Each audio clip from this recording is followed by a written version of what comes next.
McLouth and the pitcher Tommy Hanson. Hanson was an All-America at Auburn and was a terrific outfielder and hitter, one of the better hitting pitchers in the National League. They all wear number 42 in honoring Jackie Robinson today. Latos, as Tony Gwynn offered earlier, outstanding, especially against Atlanta last year. 2 starts, both 7 innings, allowed only a couple of earned runs, and hopes to carry that over this year as he seeks his first victory. He was the starting pitcher on Saturday night, that 14-inning affair in Colorado, won by San Diego. He, of course, not involved in the decision, left the game when it was tied 4-4, and here's the opening pitch. Barrels a strike in there, and the veteran Mike Riley calling the balls and strikes today. Barry Cooper at first, Bill Miller at second, and over at third, Chad Fairchild.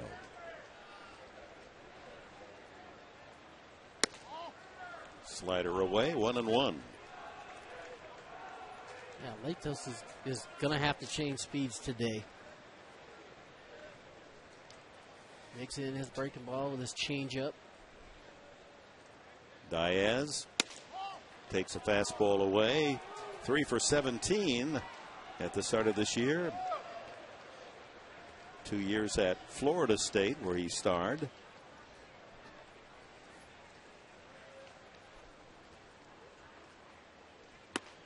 Two and two. Look at the San Diego defense after Diaz finishes his business. That was a good fastball he threw by Diaz. Fastball hitter. Looking for something out over the plate. Challenged him. Threw it by him. Swung on and missed. Well, Latos shows terrific command to open the game. As we look at the Padres defensive lineup, brought to you by Tiger Turf, the world's best-selling synthetic turf. Visit mytigerturf.com today. Headley, Cabrera, Hairston. Jerry Hairston starts at second for Eckstein, and Gonzalez on the infield. Blanks, Gwynn, Venable in the outfield, and Yorvi Torrealba behind the plate as he handles the pitches of Matt Latos. Martin Prado with a 12-game hitting streak going back to last year, hitting .469 to start this season.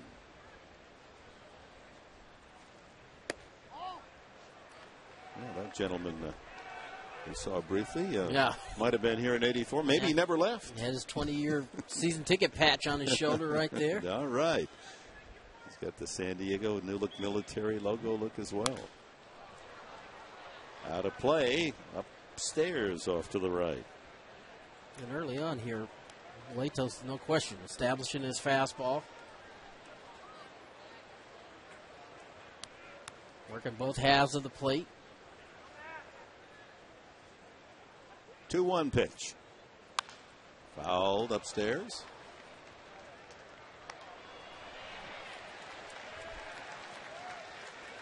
Well, Thursday afternoon, plenty of time for you folks that are in the area to come out and grab yourself a ticket and enjoy Throwback Thursday. Throwback bucket hats. Fly ball sliced to right, but that'll be out of play as well as Venable takes a look at it. All the uniforms throughout the history of the San Diego Padres have created some questions. Yeah. But what gets me about these are the yellow sanitary socks with the stirrups. Oh, my. Over but low, 3-2. Well, there's the first breaking ball by Latos, and it was a good one. Well, the thing about these throwbacks to me, I mean, yeah, the gold sanitaries, but we wore white shoes in 1984. Oh, that's right. This one is hit well to left field. Giving ground is Blanks. Back and touch them all. Martin Prado. A one-out home run for Prado, his first of the season.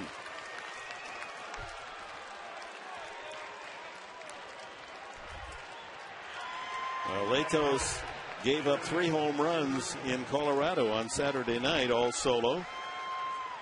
Prado finds the distance. Well, he wanted that ball away, and the ball moved towards the inner part of the plate. And as I was saying, he's going to have to throw the breaking ball in a changeup. And Thought he had him struck out the pitch before, but made a mistake with the fastball. Chipper Jones, the veteran switch hitting third baseman, steps in. He's 1 for 11 thus far, hitting from the left side of the batter's box. 3 for 16 overall, as you can see. Low, 2-0.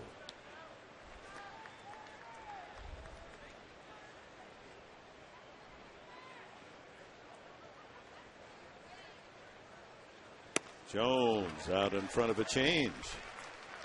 And that's very good. He's going to have to mix those other pitches in. 2-0. Chipper looking for a fastball.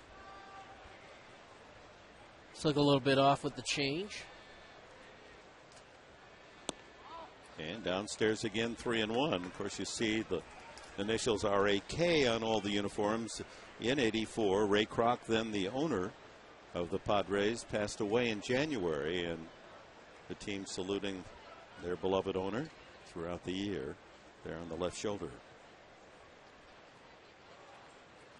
This one is hit well to left field, but Blanks has room as he eases toward the warning track and makes the catch. 2 gone. And stepping in as catcher Brian McCann, one of the stars of the 6-1 win last night. It was McCann's 2-run double in the 6th inning, with the Padres leading 1-0 that gave Atlanta a lead they did not relinquish. Boy, to get a catcher that is as skilled defensively as McCann and have that kind of hitter cleanup.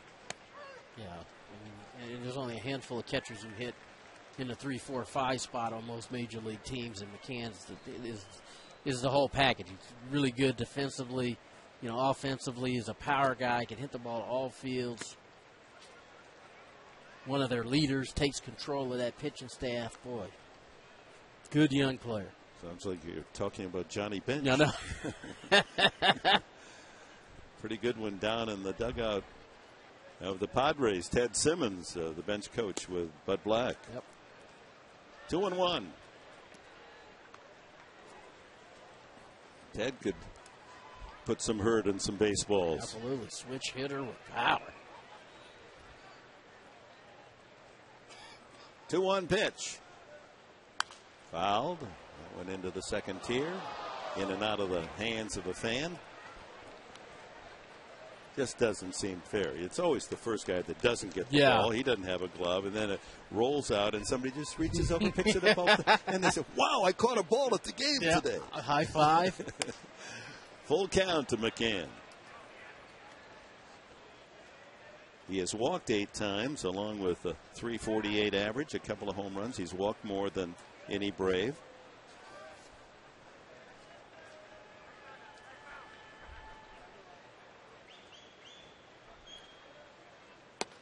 And he walks again, the 9th time this year.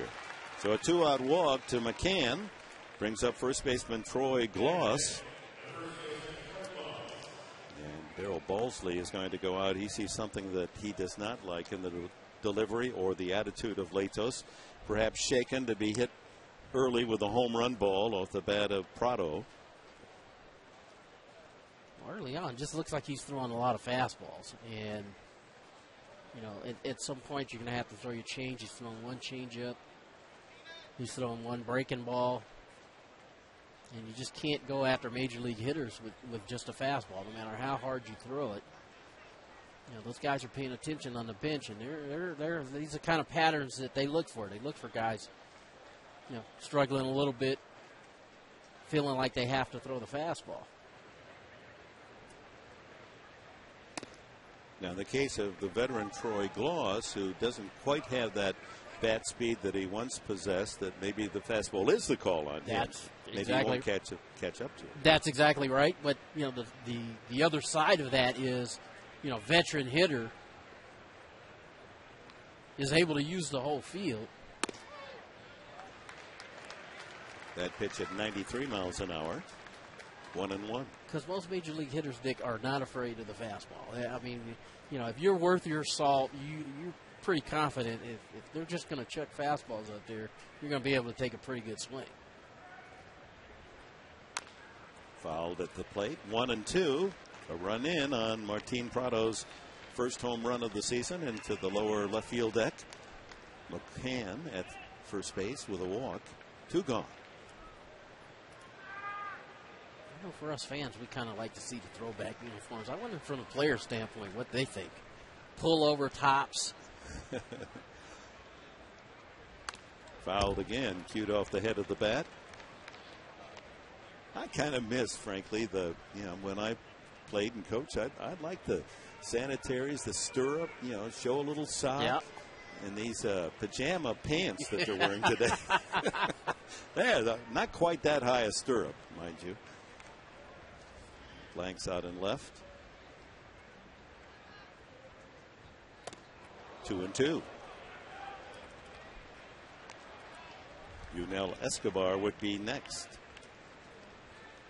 Well, you wore 3 or 4 different styles of uniforms in your San Diego career. Well, Did you have a favorite? I love the blue pinstripe was my favorite. Another foul by Gloss. Back when I came up, the pants didn't go all the way down to your shoe tops like they do now. And the look that Kyle Blanks has out in left field was more typical of what the major leaguers looked like then. Maybe not as high with the pants, but the pants only went to mid calf. They didn't go any lower than that. You didn't have a choice. No.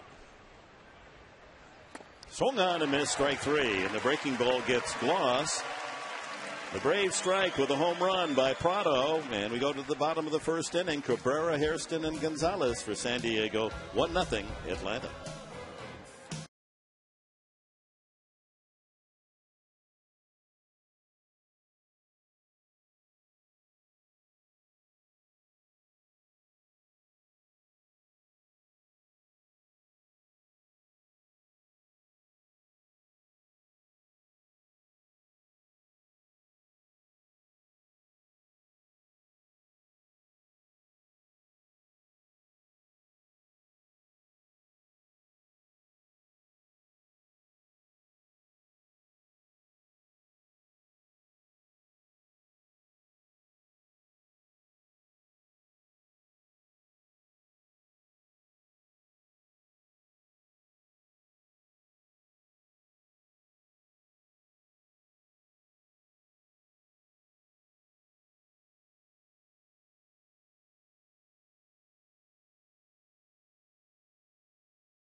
SAP broadcast brought to you by Carl's Jr.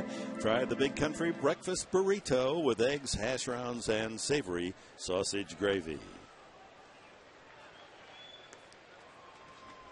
the half inning, Latos and Bud Black in a serious conversation. And young Latos hearing what his sage manager had to say. Everett Cabrera leads it off. I don't think Latos was happy with the pitch before the ball that Prado hit out of the ballpark. He threw him a 2-2 slider, and I think he thought he got enough of the play, didn't get the call. Ground ball up the middle. Their second baseman is there, and Prado throws out Cabrera by a stride. Let's go back to the pitch, Tony. Here's the 2-2 pitch, and I think he thought he got a lot of the plate right there. He didn't get the call. See him pause as he was walking off, and the next pitch went out of the ballpark, and Buddy Black is telling him, hey, you don't get the call. You got to turn the page and make the next pitch. You can't afford to make a mistake, which he did to Prado, and he hit it out of the ballpark. Yeah, sometimes you're mad at the call, and so you try to put a little extra on it, and you don't control. Wild in the strike zone, huh? During basketball, and I know you're a great fan and we're a terrific collegiate player. My pal Jay Billis, working with him, came up with a similar point in a different sport. Said a player came over to the bench in a timeout and said, "Hey, they're beating me up. They're really fouling me, and they're fouling me hard." And the coach said, "Oh, are you too important that you can't be fouled? You can't. Are you that good? You're not supposed to be fouled? Get out there and play." That's right. You got to mix it up. Jerry Hairston. He had that World Series ring blinding the eyes of his teammates down in the clubhouse yesterday. I know when that happens, boy, they're like bees to honey. They just flock to see what that looks like. Hairston takes it away, and the count goes to 2-1. Well, you won so many awards, and so deservedly so, but not having that World Series ring, does that haunt you a little bit? It doesn't haunt me. It's, we had 2 chances, which is more than I could say a lot of guys had. So, no, I had 2 losers' rings. Ground ball up the middle. The shortstop Escobar takes care of Hairston. A couple of ground ball outs thrown by veteran Tim Hudson. Here's a look at the Padres lineup, brought to you by Alpine Rock and Block. You can start your next backyard project with Alpine Rock and Block. Cabrera, Hairston, Gonzalez, who steps in now. Blanks, Headley, and Venable in the middle of the order. Torrealba, Guillen, and Latos.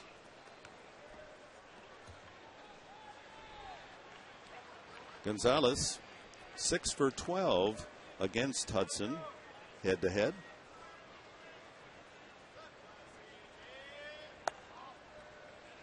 Downstairs.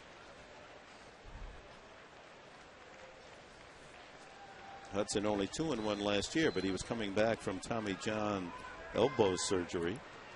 Terrific record. This man, minors and majors, has never had a losing record. You watch him pitch. Another ground ball, and this one's by Prado for a base hit. Adrian Gonzalez continues his solid hitting, entering the day at 367. And I was just going to say, when you watch Tim Hudson pitch, as a hitter, you have to think down in the zone, because usually he doesn't make a whole lot of mistakes up in the zone, and that was a sinker that was elevated a little bit, and Adrian drives it into center field for a base hit. The opposing lineups, Tony, have been loading up with left-handed hitters against the right-hander Hudson, but until that hit this year, lefties were 0 for 10 against Hudson. So 1 out, 2 outs, and a man on, and Kyle Blank steps in.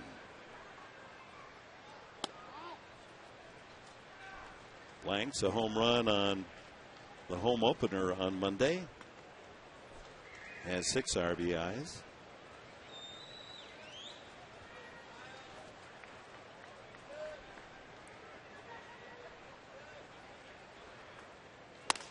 Two and 0. Hudson's forte, like I said, is keeping that ball down. Sinker, slider, little change. Offensively, Padres have got to try to make him get the ball up a little bit, like Adrian did. Make him get it up. Think about the center of the diamond. The 2-0 pitch. There's a strike. Well, the Braves coming out in this 84 throwback Thursday, and when I see the Blues, I think of Dale Murphy. Yeah. I think of Dale Murphy. I think of Rick Mailer, CN 42, because that's what number he wore that particular year. Ground ball into the hole at short. Long throw by Escobar is in time, and 3 ground ball outs thrown by Hudson. Gonzalez with a single. 1-0 Atlanta as we go to the second.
And a reminder, Padre games are always more fun with friends, family, or co-workers. Groups as small as 20 people can experience a Padres game downtown and enjoy big savings over gate prices, a scoreboard welcome, much more.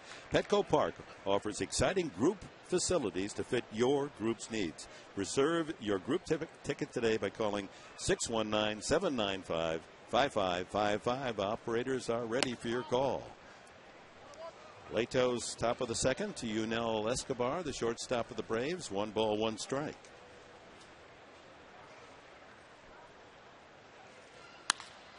Sharply diving stop by Hairston and throws him out. There's a sterling defensive effort by Jerry Hairston, robbing Escobar of a base hit. I see Jerry Coleman is hanging a star on that one. And that brings up the 20-year-old right fielder, Jason Hayward. Oh, Escobar right on the button. Hairston laying out. That ball was behind him. Gets to a knee, makes the play. Hayward with 3 home runs, this 20-year-old rookie. And he takes a strike. Tom Verducci with a feature article on Hayward in the current issue of Sports Illustrated. Great insight into the talents and background of this young man. And of course, as phenoms are wont to do, the very first time at bat in the big leagues, he hits a home run, and one of the youngest ever to do that at age 20. This one chopped foul. Here it is, big swing, 446 feet, the home run. And look who's there with a bear hug when he comes into the dugout at the end of the trip. First guy to get there, Chipper Jones. Yeah. I'm sure that was a huge moment for Haywood. Boy, there's another pitch right on the corner, and Mike Riley didn't see it as a strike as Lato stares in. That's where you really got to bear down and try to make a quality pitch. Ground ball up the middle. Hairston the other way. Can he make this one too? Oh my! Back to back. Jerry Hairston. Well, that first play was a great play, but this is outstanding. Jerry Hairston Jr. up the middle. Sliding stop, and look at him get to his feet and make a strong enough throw to get to Speedy Hayward at first. Unbelievable play right there. And the pop-up slide throw by Hairston falling away. You bet. No argument there, Mr. Coleman. The Colonel's got another star out. 2 of them in an inning. That's a 2010 high mark. So 2 out on 2 terrific plays by Hairston. Here's Nate McLouth. A 1 pitch. 1-1. Talk more about young Jason Hayward later, Tony Gwynn, because if everyone says, if he lives up to all his potential and what the baseball people are saying about, what they think he might become, I want you to analyze his swing and what you like or maybe don't like. Would you change anything? Well, I can tell you the thing I like right off the bat, just from watching him on Monday night and then watching the game last night on TV, is he seems pretty patient. Isn't just up there swinging at anything. There's a line drive base hit by McLouth into right field. Second Atlanta hit. Brings up the pitcher, Tim Hudson. And so just watching Hayward the last couple of nights, he really hadn't chased very many balls out of the zone. And that is a good thing for young hitters because major league pitchers are trying to feel it out. They're trying to figure out what he does well, what he doesn't. He's got 3 homers already this year, and the first one we saw, he hit to right field. The second one was against the Giants, was a line drive in the straightaway left field stand. So it looks like he's trying to use the whole field, and he's 6'6", 250, and steals bases. So well, and they said he grew an inch last year. In the last 2 years, he's gained 25 pounds. He's only 20. He's still growing. Exactly, and so you can see why so many people are high on him. Bobby Cox, the veteran skipper in his last year, 25th year, managing Atlanta, says, I don't even have to look. The balls sound louder when he hits them than the rest of the team. Pitching respectfully to Hudson 2-0. He's a 168 lifetime hitter, Hudson. But at Auburn, as an outfielder and pitcher, he hit .396 with 18 home runs. Not too bad a senior year at Auburn. There's no question the Padres know that too. They're not going to let that 168 fool them. You know, they know he can handle the bat. Hudson's is a great athlete and is a guy who can handle the bat. So you're going to pitch him like you pitching to a regular hitter. Yeah, that senior year, Tony, as a pitcher, he was 15-2 with an ERA 2.97, and he hit .396 with 18 homers and 95 RBIs as a collegiate in the tough SEC baseball conference. 2-1 pitch. He takes a good cut but can't find it. 2-2.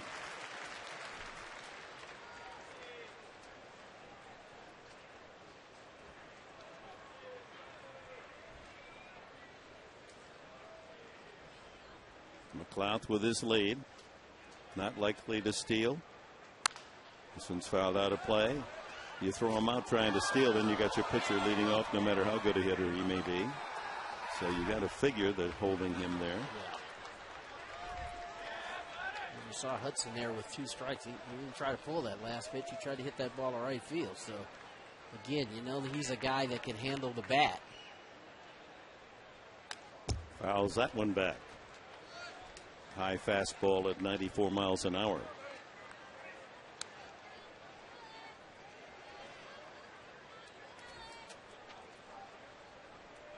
Two balls, 2 strikes, 2 outs in the second. 1-0 Atlanta. Rubber game of this 3-game series. Arizona and San Francisco come in for 3 games each. Another foul. Lato's pitching count mounting quickly. Is that right? 50th pitch coming up? Can that be right? He had 30 in the first inning. And this is going to be his 20th pitch here in the second.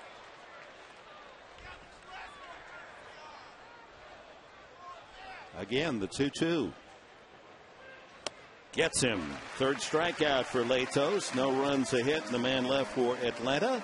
To the bottom of the second, it'll be Headley, Venable, and Torrealba. And Hairston's defensive work in the inning.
Out to the island.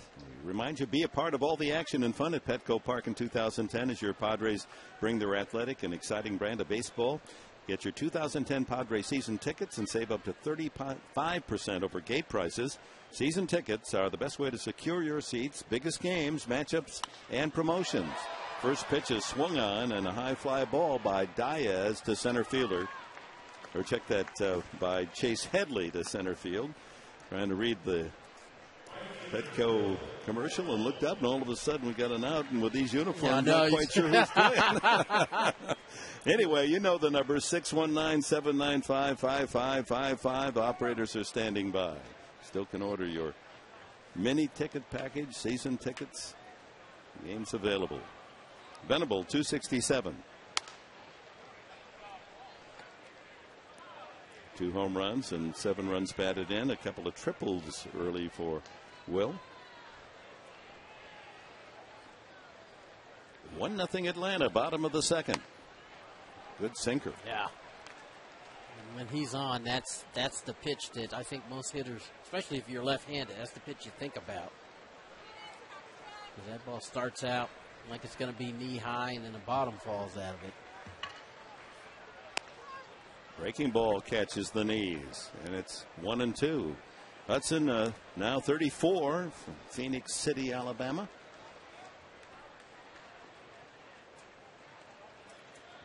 Probably grew up watching Atlanta Braves baseball. That one ripped, but off the facing of the second deck down the right field line. Yeah, appropriately captured by a fan in the '84 attire.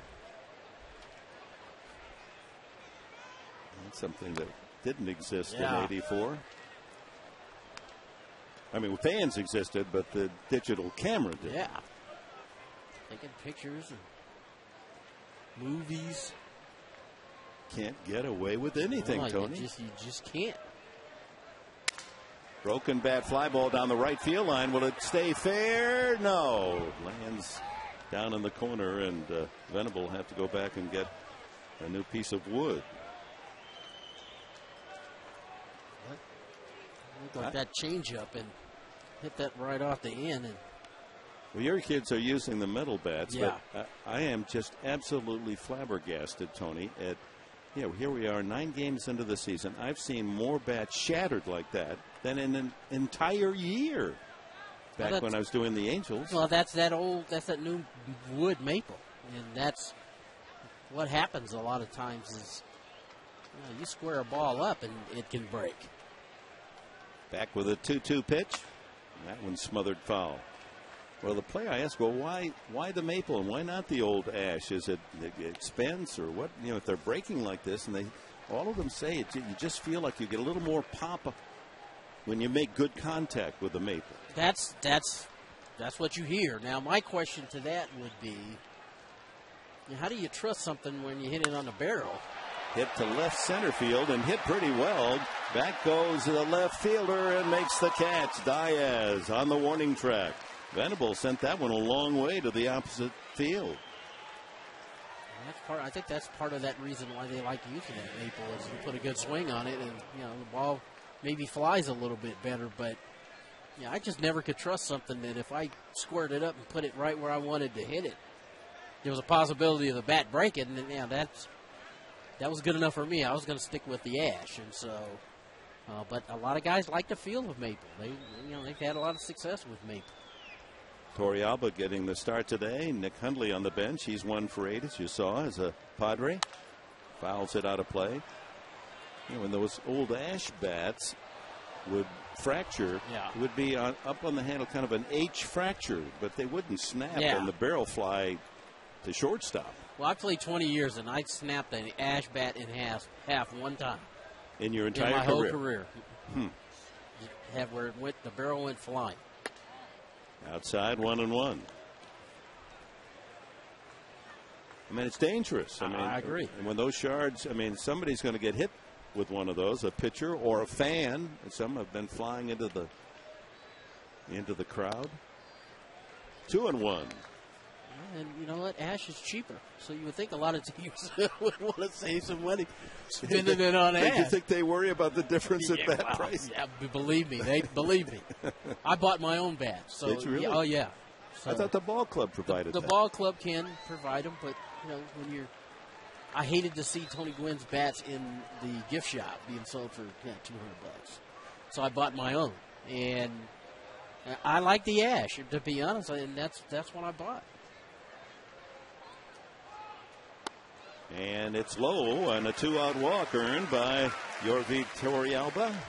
First free pass from Hudson, and center fielder Tony Gwynn steps in.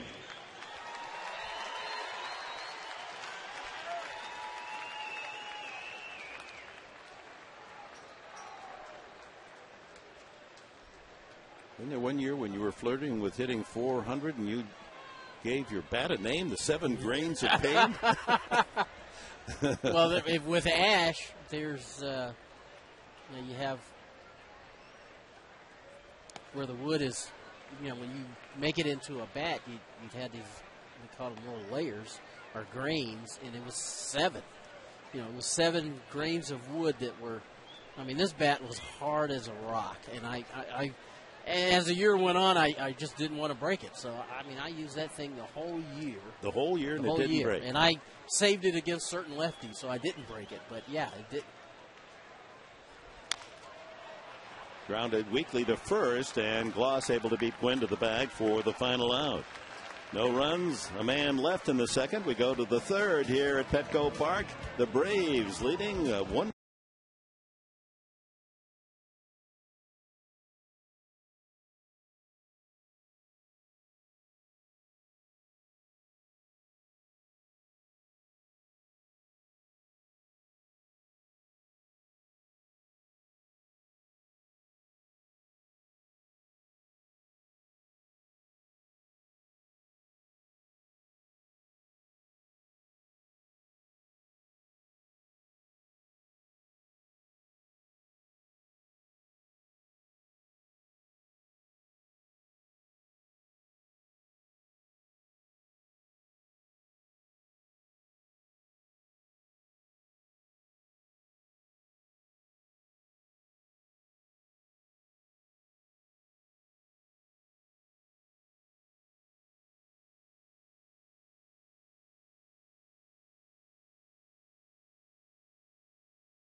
Third, time for True Baseball Stories, brought to you by Farmers Insurance. To find a Farmers agent, call 1-800-FARMERS or visit farmers.com, because ready feels good. Well, this historic day 63 years ago, Jackie Robinson became the first African American to play this great game of baseball on the major league level. Of course, the Negro Leagues existed throughout the 20th century and produced eventually so many great players to the big leagues. There's number 42 here and in every ballpark as Diaz lifts an easy fly ball out to Venable. When Robinson came up in 47, Eddie Stanky was the second baseman. You see Branch Rickey, who signed him. So Robinson played first base in that first game. Won against the Braves, who were in Boston then, 5-3. Robinson was hitless, but would go on to win the National League Rookie of the Year. Later would be the National League Most Valuable Player. Just incredibly quick on the bases. His base running style was marveled by all the big leaguers and led to what we then appreciated about Willie Mays, was gambling on base running. If you threw the ball behind him at second base, watch out, he was on third. Prado with a home run, his first time up into the left field lower deck, his first of the season.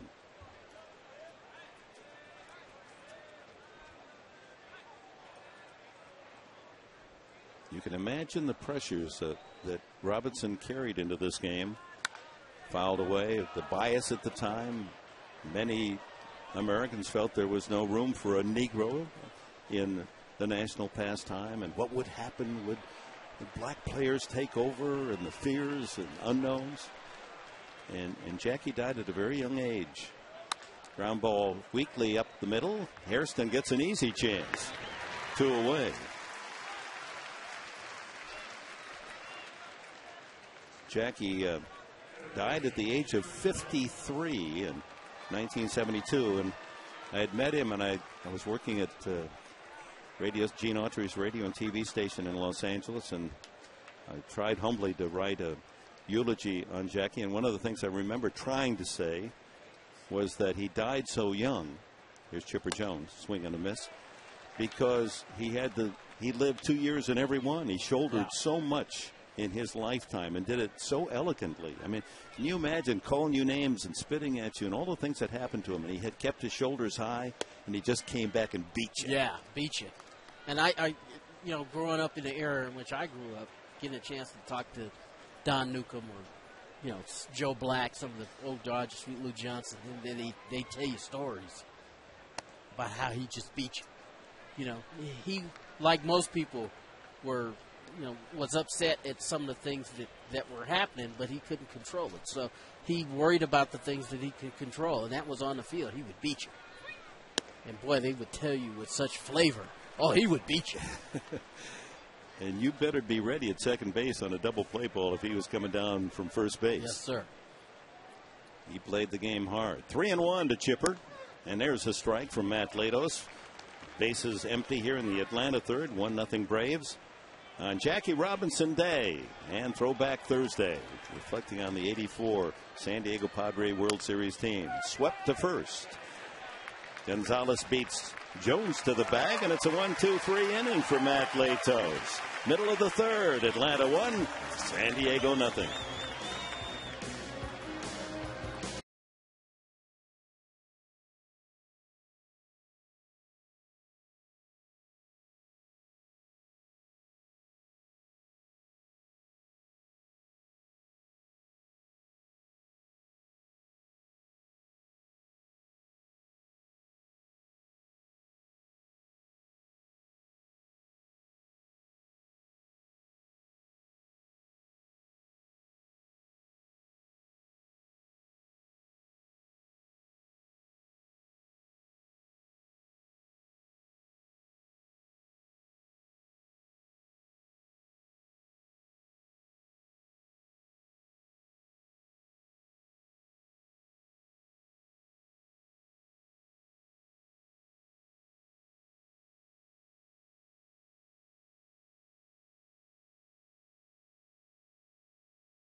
Sales event by Lolita's Restaurant at the Park, where you can enjoy a wonderful evening. Happy hour 7 days a week. And by Irving Hughes. Life is a lease. Negotiate well. Well, as we go to the bottom of the third inning, Atlanta leading the Padres 1-0. It'll be Matt Latos leading it off for San Diego, and he takes a strike from Tim Hudson. Everett Cabrera and Jerry Hairston to follow here in the home half of the third.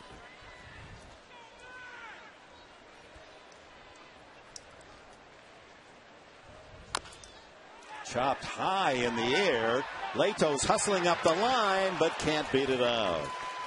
Good play made by Escobar, the shortstop for Atlanta. Well, we welcome Michael Long on this Jackie Robinson Day. Professor Long from Elizabethtown College in Pennsylvania has written a book Not about Jackie Robinson on the field, but Jackie Robinson as the citizen. Right. It must have been fascinating for you. It was fascinating. It was the Jackie Robinson I never really knew. I grew up knowing the smiling second baseman from 1947. So when I came across his civil rights letters, I came across a whole new Jackie Robinson. I came across a fiery American prophet who fought for civil rights to the very end. What one letter stands out in your mind? Oh, I think his May 13, 1958 letter to President Eisenhower, whom he liked very much, but he went to hear him at a summit meeting of Negro leaders at the time, and President Eisenhower called for the African-American leaders to exercise patience. And Robinson wrote a letter saying, "Oh, no, Mr. President, not again. We have been the most patient of all people. We want our rights now." Jackie, as you know, was very impatient and very fiery, and he was no less that way when he dealt with politicians. And his baseball training must have served him well in that regard, to be fiery and now confident, and yet knowing when to control. Yes, though he did explode quite a bit. Good. But, after the first couple of years in baseball, after Branch Rickey released him from that biblical admonition to turn the other cheek, Robinson really exploded at injustice on the baseball diamond, and then after he retired, well beyond or far beyond the baseball diamond. And he specialized at that. He specialized at being angry at injustice, and it was a great role model, I believe, for all of us. Cabrera pounds it to short. Escobar with another chance. 2 away on a couple of ground balls to short. That'll bring up Jerry Hairston. Atlanta leading here in the bottom of the third inning, 1-0. Today's athlete, and I'm sure as you've written this book or collected these letters and you analyze what's happening today, one of the pressures on the top American athletes is that many won't speak out against abuse, racial abuse, and they feel that's just for somebody else to do. But Jackie took it on, didn't he? Just like he would a pitcher. Yes, one of the best things about Jackie Robinson is that he felt it was his obligation to speak out against injustice. In fact, after I read the first Jackie Robinson file, I went back to my hotel room and I saw yet another show about athletes gone bad. And then it was at that moment that I resolved to share this side of Jackie Robinson with the wider world. And he had a hard time trying to get his fellow athletes involved in the civil rights movement. There were some counterexamples. Floyd Patterson was very involved. Kurt Flood was very involved. Hank Aaron got involved along the way as well. But he had a difficult time, too. Strike to Hairston. In those letters or in your research, was there ever any indication, there's the story that goes that Pee Wee Reese in the dugout, when there was bias not only in the opposing dugout, but people in the Dodger organization didn't like the fact that Jackie Robinson was in. I'm going to get us out of this inning here, perhaps, says Glaus. No, watch as that one go out of play. That it was Pee Wee Reese that made a tremendous statement that he stood shoulder to shoulder with Jackie, and kind of opened a lot of eyes at the time, saying, "What this is okay." Did you find any evidence of Jackie writing Pee Wee Reese or somebody writing about that? Well, I didn't find him writing to Pee Wee Reese, though he thought the world, as you know, of Pee Wee Reese. I mean, nobody stood by Robinson more faithfully, I think, than Pee Wee Reese. So he was forever indebted to him in many ways.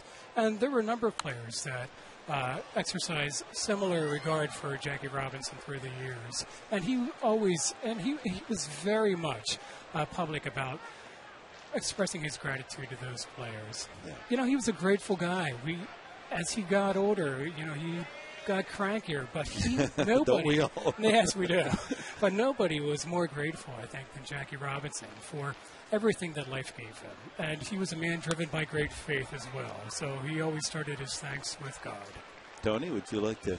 I'm just fascinated listening to, because you combine the things that Mr. Long's talking about to, like I said, be talking to Don Newcomb, talking to Joe Black, talking to guys who played with him and traveled with him, and they all tell you the same thing. It's that, Jackie had conviction. He really believed the things that he was talking about. Another broken bat by Jones. Escobar, long throw, not in time. A leg hit for Jerry Hairston.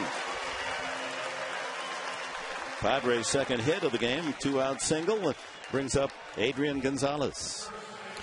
Well, it was his belief in principles that really kept him alive and kept him driving full force. You know, he said he became much more aggressive after baseball, and that says a lot for somebody who stole home plate in the 1955 World Series. But he believed that he became much more aggressive after baseball, and that his life after baseball, he said this time and again, meant a lot more to him than all the exploits on the baseball diamond. Gonzalez with the first San Diego hit in the first inning.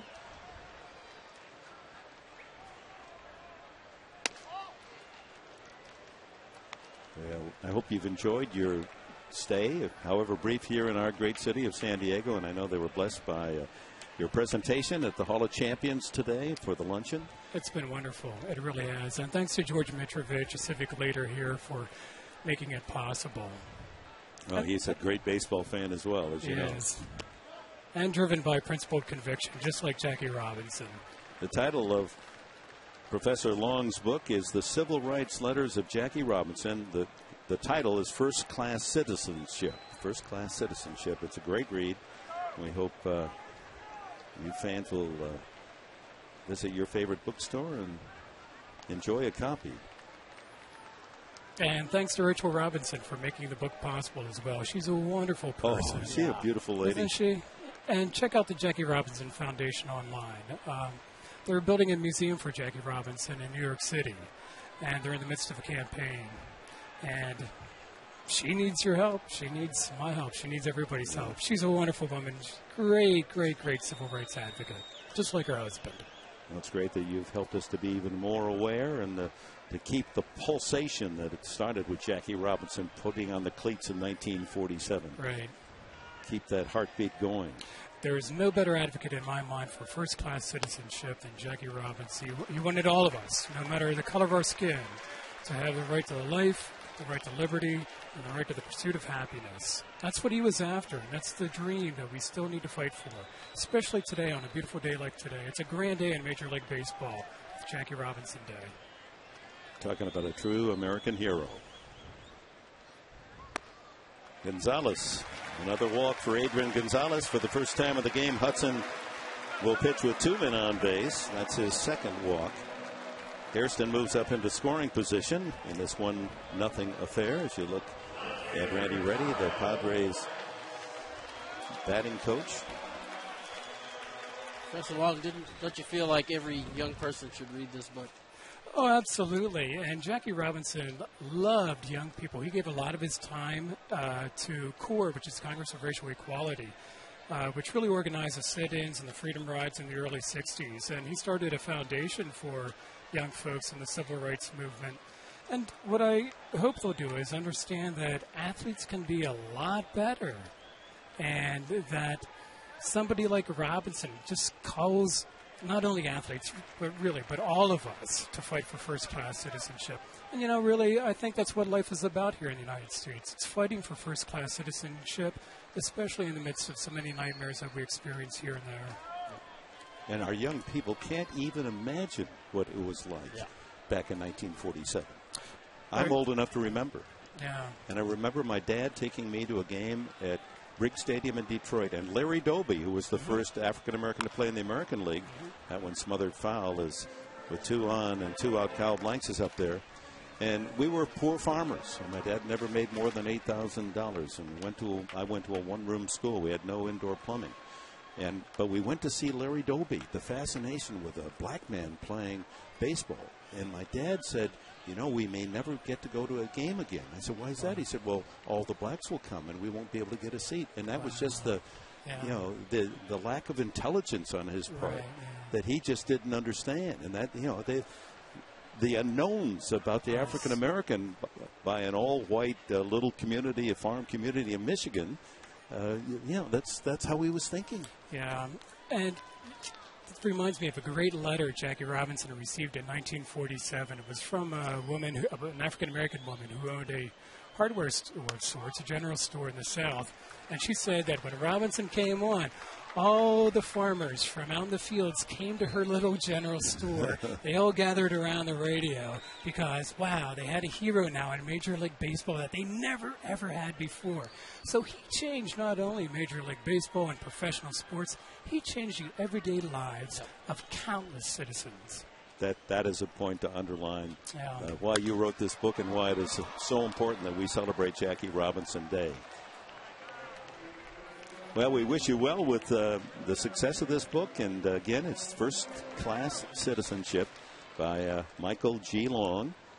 And it was nice of you to come up and spend a half inning with us. Thanks, Maybe you'll get us a run here from blank. That'd be nice.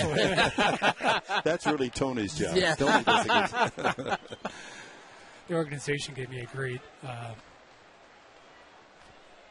they gave me a great part of the uniform today with a 42 on the back and long on the back. So I got a great jersey. It's Good nice. on Really you. Good nice. on you. Just don't get those yellow sanitaries with the long stirrups. Yeah. I don't think you want to go back to Pennsylvania with those. 2-2 to blanks. 2 on, 2 outs here in the third. Padres trailing 1-0. And now a full count. That'll give the runners, Hairston and Gonzalez, an early jump. Working carefully, Hudson to the power hitting blanks.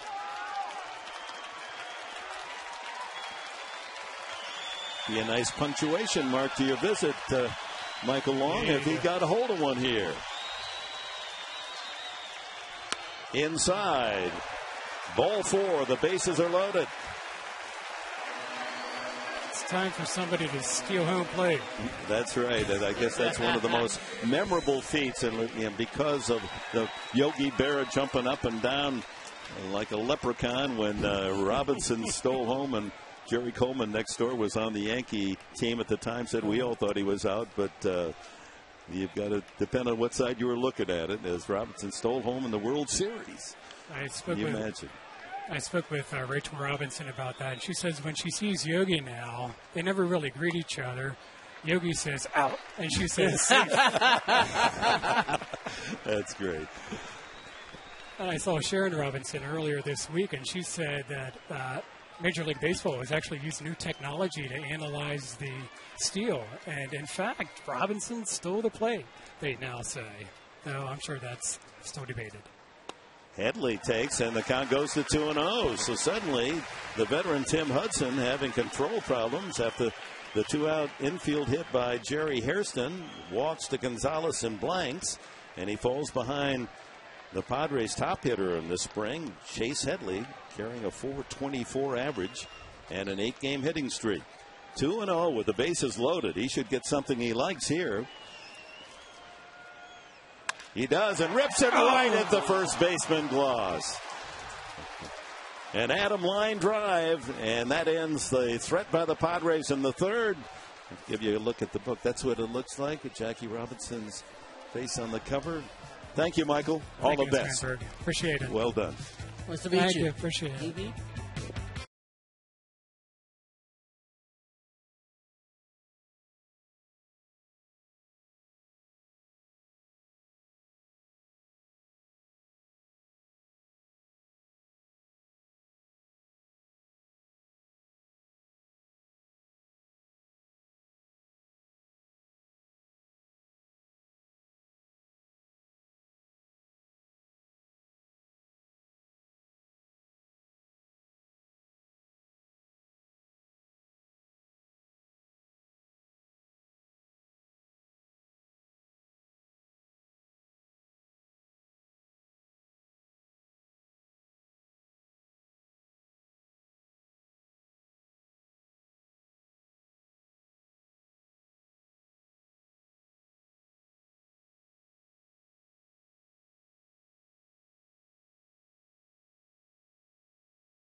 David Eckstein was 9 years old, and you can get your David Eckstein bobblehead doll presented by Cox Channel 4 San Diego if you're here on Saturday. Arizona against the Padres, 5:35 game.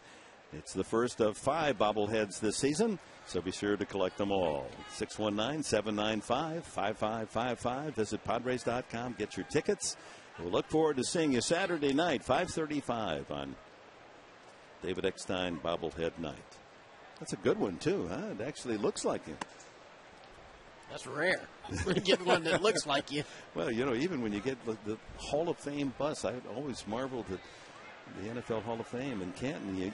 It's hard to tell who the player is. And they've gotten better. It's not easy. High fly ball on the infield off the bat of Brian McCann. Gonzalez, wondering if that was going to come down. Tough luck for the Padres in the last of the third, wasn't it? With the bases loaded 2-0, and Headley got his pitch and ripped it. Yeah, I mean, exactly what you want. You're hitting the count. You know you're going to get something good to hit. You put a great swing on it, and it just happens to be right at the first base. How come you never hit balls to the infielders? I did. Nobody focused on those, you know. I mean, Hudson was, kind of all over the place there. Here is Troy Gloss, and here is the play. You see, that's a fastball middle of the plate, and he hits it right on the screws, and it just happens to be a Troy Gloss. So I'm even ducking his head away from it. That ball was smoking. Ground ball, short hop by Headley. He takes care of business, 5-3. Well, 84, the pitching coach, Norm Sherry, an old pal of ours, former skipper of the Angels. Great to have him here with us today. It's great. Look, doesn't he, though? Get the tools on. Let's go. Catch an inning.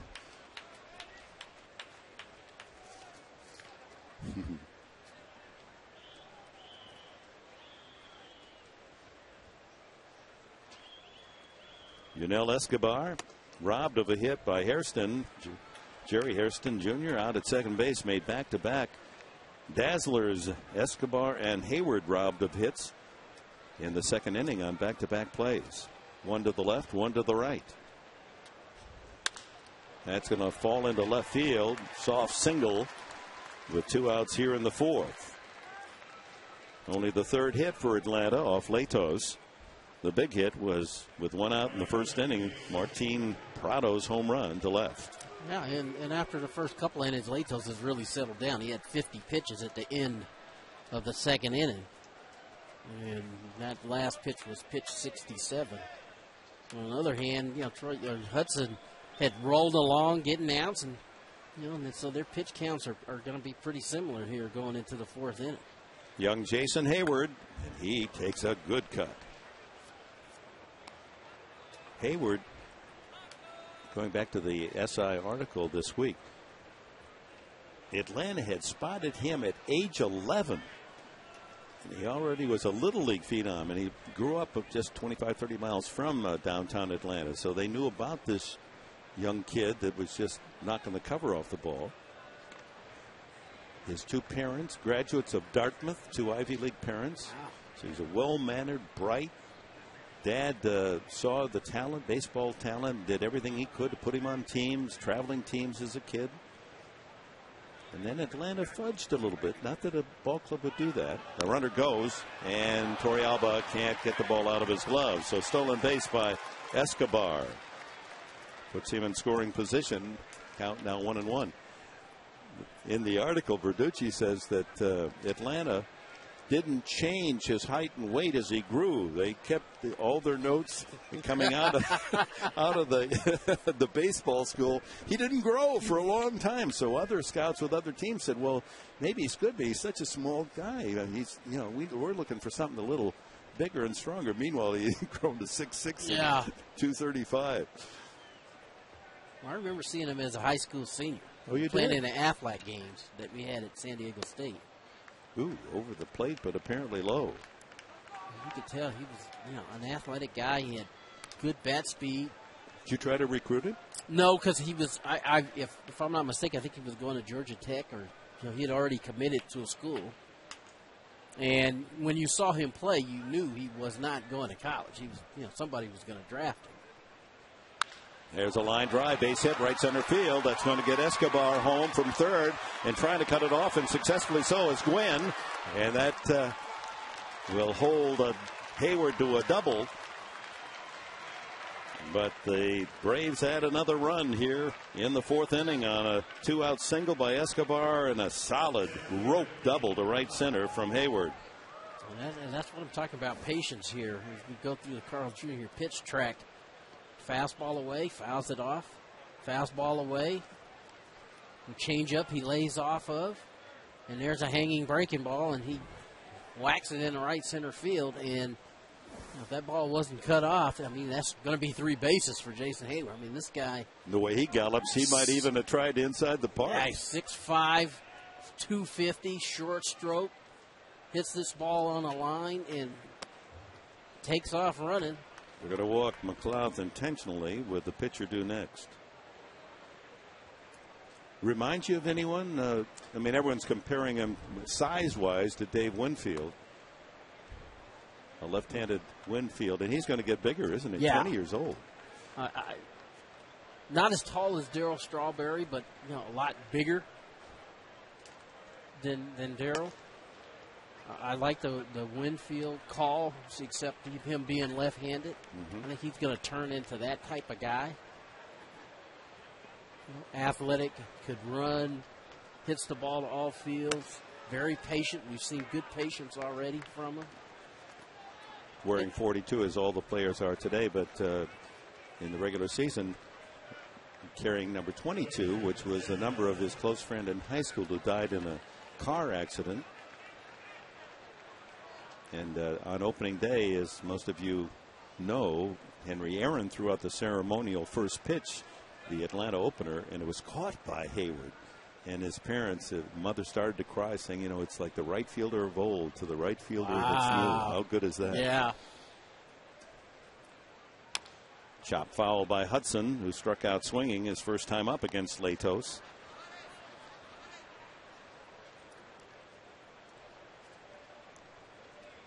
The other thing about Hayward, and it reminded me of my idol, Ted Williams, his vision has been measured at 2010. 2010.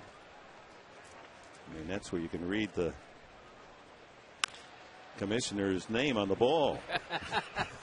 Force out made at second base to end the fourth, but Atlanta gets another run on a couple of hits, leaves one, middle of the fourth, 2-0 Braves.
336-8478. Don't forget to have one super San Diego smile. Well, Tim Hudson swallowed a smile, leaving the mound that last inning when that ball by Headley was caught. That could have cleaned the bases had it cleared Gloss's head. Instead, he still holds on to the lead and has been fortified with a run in the top half of this fourth inning. 2-0 Atlanta. Will Venable up. Changeup floats outside, 1-1. Pirates need to get something going. They rallied with 2 outs with the bases loaded, and they need to put some swings together. Escobar on a ball off the head of the bat, able to get Venable on a close play. Well, Escobar kind of lost his footing as he was getting ready to set his feet to make the throw. For a split second, looked like Venable might have a chance to beat it out. Cued off the bat into the dirt around home plate, so there wasn't much on it. But he had plenty on the throw. Yeah. That's his 5th assist in the game. Brings up Yorvit Torrealba.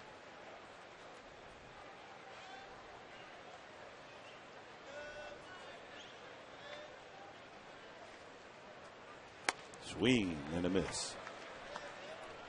Unusual name, and I asked Torrealba how, I hadn't seen Yorvit before. And he said, well, it was an argument. Mom and dad. One wanted one first name, one wanted the other. So it's a combination of 2 different first names.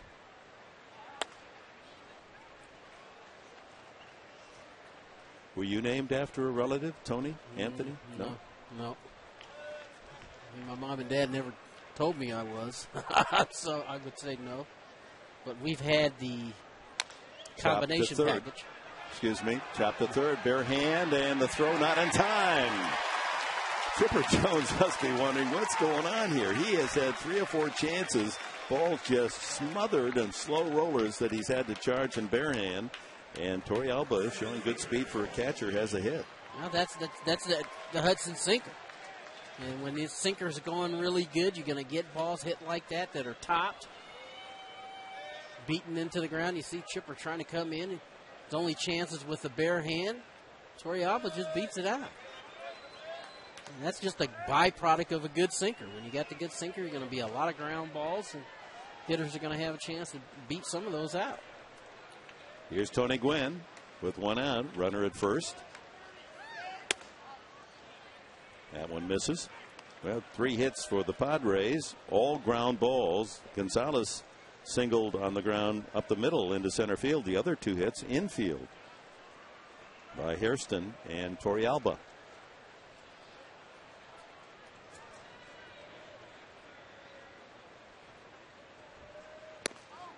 As you see that fan with your number 19 and Gwynn on the back, did you ever imagine as a kid how many people, the thousands of people that honor you by wearing that jersey? Nah, I had no clue.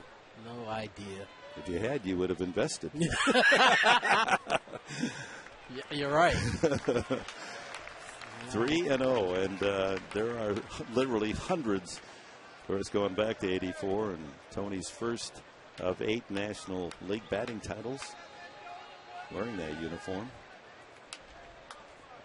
3-0 to Tony Jr. Are you an Anthony? I guess you must be. Yeah. And that's what I call Anthony. I call him Anthony. Everybody else calls him Tony. 3-1 here. Pitcher on deck. We're probably going to get a sinker. A good chance maybe for Torrealba to be in motion here. And a little San Diego State managerial strategy. Trying to get something going here. They don't expect the catcher to be running. Let's see. Nope. Ball 4. It works out just as well, as that's the 4th base on balls from Tim Hudson. Moves Torrealba into scoring position. Let's go back to 84. Look at the National League leaders. They hit a lusty 351. Lee Lacy, boy, the names of Chili Davis, Ryan Sandberg, Johnny Ray. 351. Now that year I just kept expecting to fall. You just never. I mean, I didn't think I could keep that up, but you win a batting title pretty easily, and more importantly, the team wins the division. You're going to go to the postseason. So infield looking for the sacrifice from Latos with one out. Try to move the runners into scoring position for a chance to tie it on a single. Bunted out in front of the plate. Good bunt. Thought about going to third. McCann gets the out at first base. A successful sacrifice by Latos.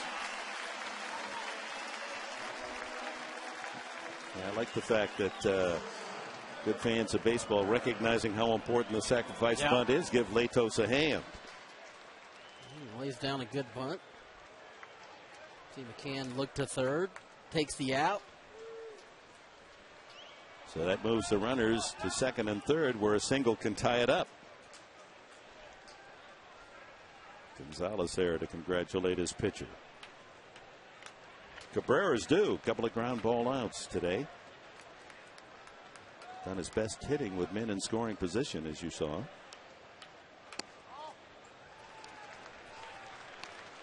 It's about the third time this inning Hudson's gone with the sinker inside. Hadn't gotten the call. And for the first time, Hudson showed a little frustration at the end of that. You see Bobby Cox on the bench not happy with not getting that call inside. Torrealba at third. Gwynn at second.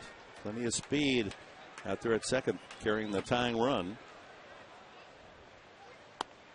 Low, off speed. Well, this is uncharacteristic for Hudson. 4 walks in 4 innings. Lucky to get out of the last inning when he had the bases loaded, a couple of walks, and 2-0 on Headley, and Headley lined hard to first base for the final out. 70th pitch by Hudson in the game. Lays off as Cabrera, and a 3-0 with Jerry Hairston due next. Would you be tempted to give Cabrera the green light? No. No. Okay. It's the 4th inning. You still got time. And if he's not throwing strikes, you take the walk. You let the next guy come up and take a shot. There's a strike. Now, from my thinking, 3-1 is as good as 2-0. A lot of times you make that guy throw you a strike, and then you work the count to 3-1. This should be just as good a pitch. If he doesn't want to pitch to you, then it's not going to probably be something in the zone. He'll take his crack at the right-handed hitter.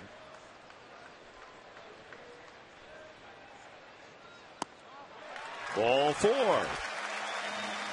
5th walk in the game for Tim Hudson. And for the second consecutive inning, the bases full of Padres. Out comes Roger McDowell, the pitching coach for Atlanta. Warming up. Anybody out in the pen stirring out there? Not yet. Awfully quiet. Hudson's major league career, and it's a long one that covers this his 12th season in the big leagues. The most walks he's allowed in a game, 6. He's given up 5 today. One thing he's been able to do that Latos didn't do early was he's kept his composure, and that's where experience comes into play. He's made some pitches he's felt like have been in the strike zone. He hadn't gotten the call, and he's gone on about his business. For the first time here in the 4th inning, we saw a little bit of frustration on the first pitch to Cabrera, and now it boils down to making a pitch. Jerry Hairston takes a strike. Hairston grounded to short and beat out a hit to deep short. There's his numbers with the bases full in his long career. 1 career grand slam. Bud Black looking for a big base hit here. Left center field wide open for Hairston. Down low, 1-1. Torrealba at third. Tony Gwynn with the tying run at second. And the go-ahead run, Jerry Cabrera at first base with Jerry Hairston up.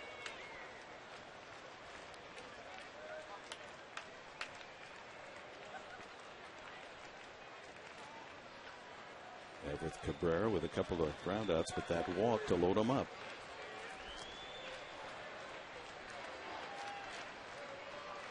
Hudson very deliberate here. Another jam he's trying to work out of, created in great part by his own wildness. Fly ball to right field, and it's right at Hayward. Barely had to move. So 2 straight innings. The Padres leave the bases loaded. Atlanta stays in front by 2.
The mid-game recap brought to you by Murray Lampert Construction. Do you need more space for a new guest?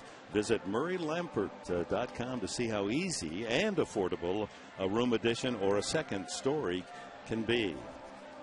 And a tip of the hat to our crew down in the truck. Boy, it's just so few creating such good television. Led by our producer Ed Barnes and director Tom Satursky.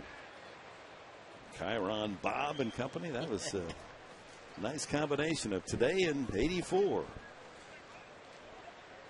Top of the 5th inning and top of the order. Matt Diaz to lead it off. Right-handed hitting left fielder, struck out and flied out. The 2 runs for Atlanta. A 1-out home run by Martin Prado in the 1st inning. He stands on deck.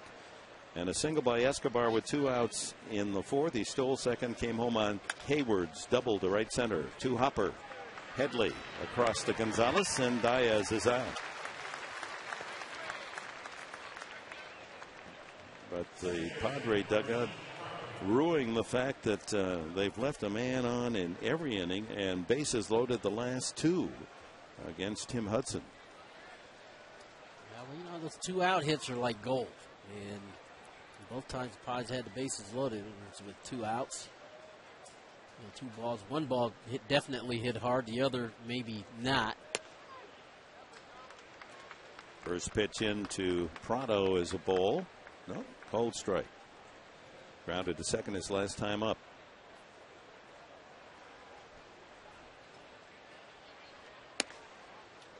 Breaking ball. No, that's a fastball with a little cutter on it.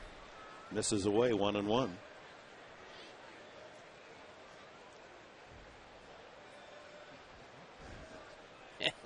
Is that a retro pacifier? Maybe.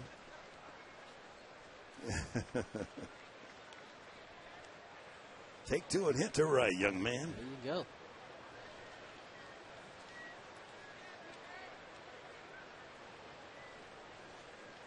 Two balls and a strike to Prado. There's a strike. Slider at 82 miles an hour. Pitch count now up to 83 for Latos. Hudson's got to be about in the same neighborhood with all the walks today. Grounded back off the glove of Latos, and that'll be a base hit for Prado. Had he let it go, I think it would have been fielded out at second base, but the instinct of the pitcher there to try to do the job himself. Yeah, that's so hard for these guys to let this ball go. Your natural instinct is to try to make a play and get it yourself. See Cabrera thinking he had a pretty good chance to make that play. Instead, Prado gets a base hit.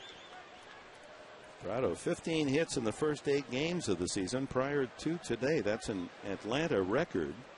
And with the 2 hits today, 17, that ties the 9-game record. Dale Murphy in 1985 and Deion Sanders, 1992, had 17 hits in the first 9 games, and Prado's accomplished that. From a hitter standpoint, it's awesome to get off to a good start. Dangerous Chipper Jones, the veteran. And the count 0-1. You get off to a good start, obviously confidence-wise, you're going to feel pretty good about the things that you're doing at the plate.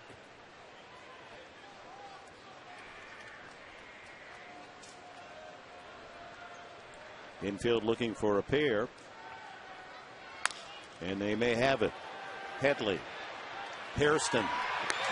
Not in time at first. Ball wasn't hit very hard.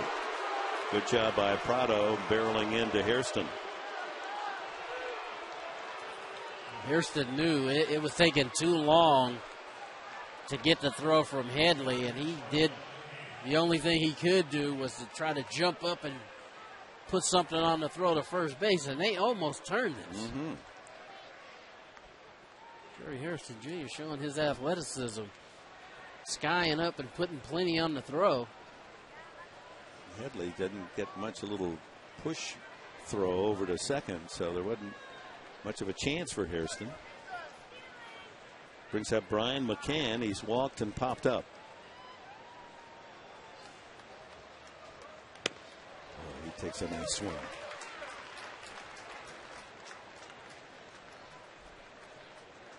Jones at first with 2 outs here in the top of the 5th. Atlanta leads 2-0. Throwback Thursday to 1984 and Jackie Robinson Day all combined. Strike 2. Robinson 6 times an All-Star. 47, he was the National League Rookie of the Year. 49, he was the MVP in the National League. Inducted into the Hall of Fame in 1962. 0-2 from Latos in the dirt, and good job by Torrealba holding Jones there at first base by blocking that ball.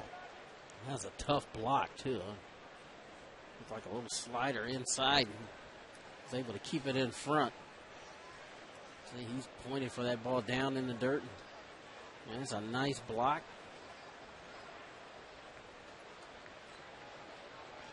See him swing that mask out of there. Almost dare Chipper Jones to try to go to second base. 1-2. McCann takes it off the inside edge.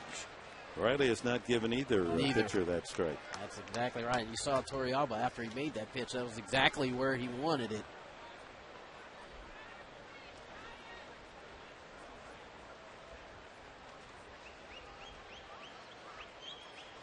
There goes the runner, and the foul out of play. You could hear a whistle in the background. Usually that's a sign from the dugout. They're, alerting the pitcher and the catcher that he might be going. Perhaps somebody down there thought the sign was on. Listen.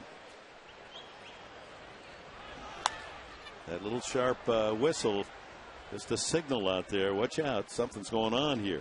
Because normally Chipper Jones is not going to be out there trying to steal bases, but he was trying to pick up an extra 90 feet, maybe sneak one in and get himself into scoring position. 2-2 to McCann. 2 outs.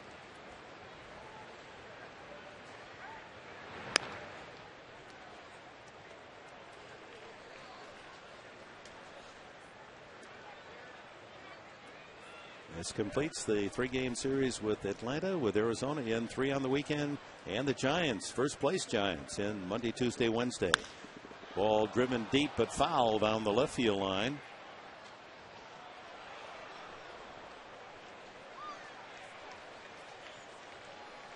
You know what's amazing about Jackie Robinson? When he went to UCLA, he would, well, this isn't amazing, but just a part of his credentials. He was the first 4-sport varsity performer, won letters in 4 different sports. He was probably his weakest sport was baseball. That ball's driven into the gap in left center field. That's going to go all the way to the wall. No, Blanks cuts it off. Then he drops the ball. So around third comes Jones, and he's going to score on a double by McCann. Had Blanks been able to field it cleanly out there, they might have been able to hold Jones, even though he was running all the way with 2 outs to third base. But when it got out of the glove of Blanks to the warning track, that allowed Jones to score the 3rd run of the game. And Atlanta boosts its lead. Yeah, it looked like Latos gets the ball up, and it looks like Blanks had it in his glove and was getting ready to reach in to make a throw, and he dropped it. Another double by Brian McCann. He had 2 last night, and one of those drove in 2 runs. And so with a 3-0 lead, Bud Black goes out and disappointed Matt Latos will leave the game. A pitching change brought to you by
Credit Union, your winning team, service and savings. Check out their great car loan rates today.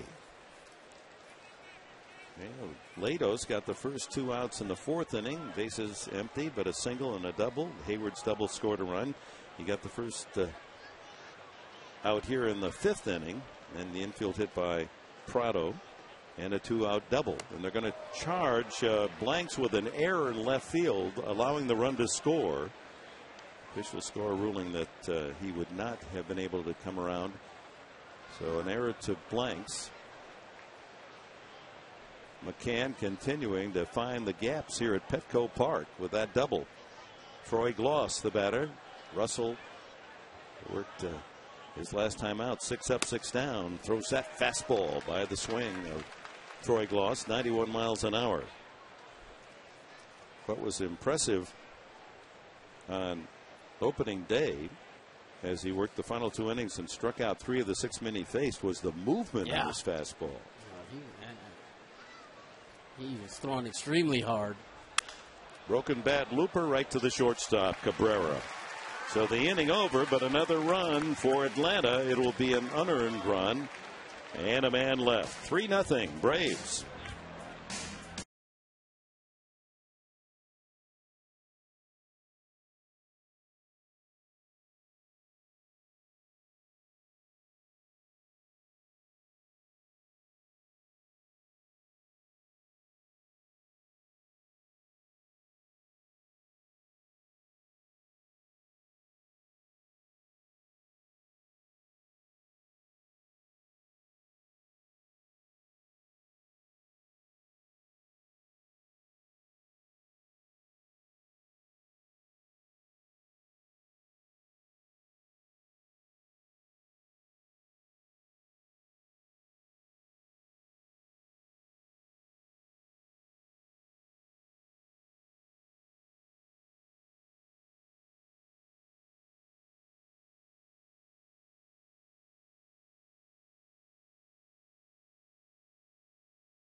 105, all you fans in attendance will receive a Padres schedule cling, a magnetic cling presented by OG's Pizza and Brewing Company. Stay after the game. Spectacular downtown fireworks show. So 3 for the price of 1. The game, the calendar, the fireworks show. Postal Annex Plus presents the fireworks. Visit Padres.com. Tickets are still available at 619-795-5555. Get yours today. So 3-0 lead as Tim Hudson goes to work, bottom of the 5th inning. Adrian Gonzalez takes upstairs. Single and a walk for the Padre first baseman today. He's 7 for 13 lifetime against Hudson.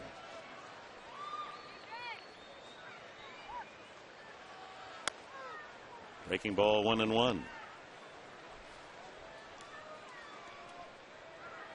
You know, the graphics are going back to 1984.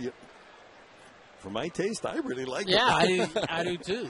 They're not so stylistic. Soft ground ball to the second baseman Prado, and Gonzalez is out. And out on the center field backdrop, of course, the honored numbers. That's Steve Garvey, 6, and 19 Gwynn. 31 Dave Winfield, Randy Jones, and the 42 ever present Jackie Robinson. Got to find room out there. I don't know what you do for the number, but for Jerry Coleman, you know, I agree. Could put his initials maybe. He wore 42. He said, I just was across town. No one remembers me at 42. He tells his friends that come there, well, who are those numbers for? Well, the 42's for me. There's the Colonel. Yep. What a man. Broken bat, ground ball, blanks. And Escobar has his 6th assist of the game. Now let's go back to the pennant race in 1984 and Jerry Coleman with his exclamation of the Padres trip to the playoffs and the World Series. The 1-1 pitch.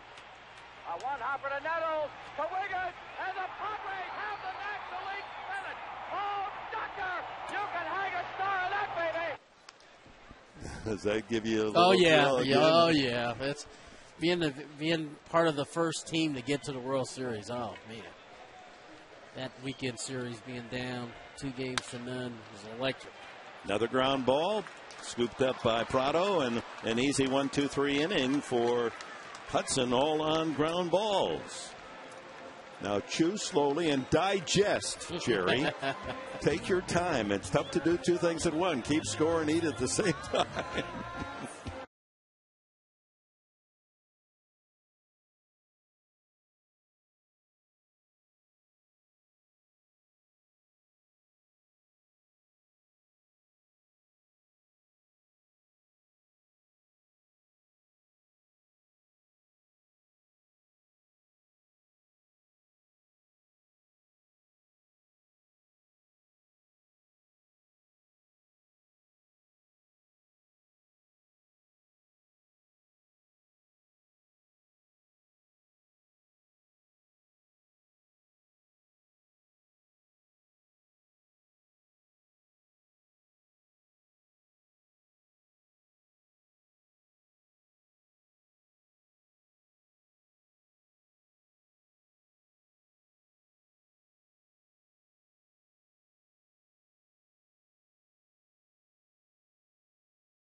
at 20 feet, but someone with 20/20 vision has to move to 10 feet to see.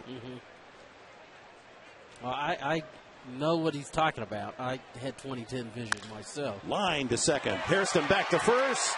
Double play. Hayward had taken a couple of steps towards second, understandably, but the quick throw by Hairston doubles him up. The double play goes 4-3. Padres in the bottom of the sixth bring up Venable, Torrealba, and Gwynn trailing 3-0.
By Irving Hughes, life is a lease, negotiate well.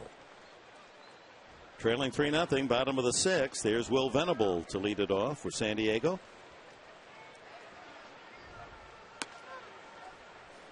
The Padres, after that explosion on the home opener, 17 runs, 19 hits. Bats have become quiet. Only 1 run the last 2 games. 10 straight scoreless innings for San Diego since they scored their singleton yesterday in the 5th inning in a 6-1 loss. Well, I thought Hansen was pretty impressive yesterday. That ball is hit high, right field. Drifting back is Hayward. Back, touch 'em all.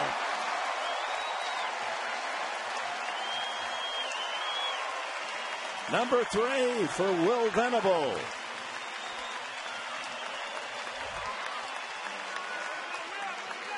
Venable got a sinker that was up. Pretty good swing on it. And Ray Hayward was going back on that ball. You just wasn't sure if he got enough of it, but it's very high. Hits this ball extremely high, puts a nice swing on it. Hayward goes back, and really wasn't to that point where he ran out of room that you thought it was going to go. Right over the Jackie Robinson logo there in right field for Venable. So a 3-1 game as Venable gets the Padres on the board. Swing and a foul back by Torrealba. He's 1 for 1, a walk and an infield hit. That's the kind of stroke that the Padres were looking for with the bases loaded in the 3rd and the 4th, but stranded all 3 on both occasions. 87th pitch delivered by the veteran Hudson.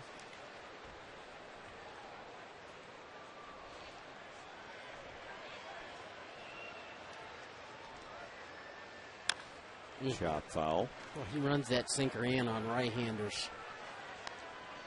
Sinker in first pitch, fouled it off, then a change up away, gets him thinking about the ball away from him, runs it right back in on his hands. And for a right-hand hitter, that sinker in's got to be a tough pitch to handle. Measure Venable's home run at 370 feet. Line drive, caught by the second baseman Prado. A leaping stab of a potential extra base hit if that gets over his head.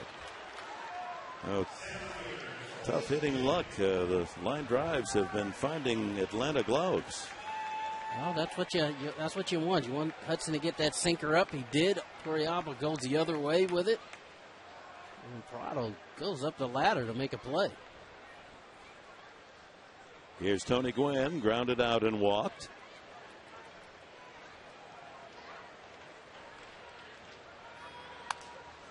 That'll be fouled back. Second deck. I haven't lost your comment that you were measured at 2010 vision as well, and yeah, what a blessing. I mean, it's just good genes. Yeah, you're blessed with good eyesight, and people ask me all the time, what 2010 vision, what does that mean? And to me, it was I can read the bottom line of that eye chart, the bottom letters. There is a bottom line to the eye chart, is there? Bottom line, you can read it, and just as a hitter, you're going to pick up the ball quicker. Pick up the spin, maybe? Pick up spin. You could see fingers on the baseball. I mean, I could. And I try to describe that to other hitters. They can't believe that. Bounce back to the mound. And Hudson will take care of that himself. 1-3. Brings up the pitcher's spot. Let's see what Bud Black has in mind. Looks as if Scott Hairston has grabbed a bat, with all the players wearing 42 today. Get a close-up of Scotty here. Looks like Matt Stairs he's going to see. Or is it Stairs? All right. Veteran Stairs. That's why he's down there in the dugout. Pinch hitter deluxe. Venables home run getting San Diego within 2. Stairs looking for his first hit as a Padre.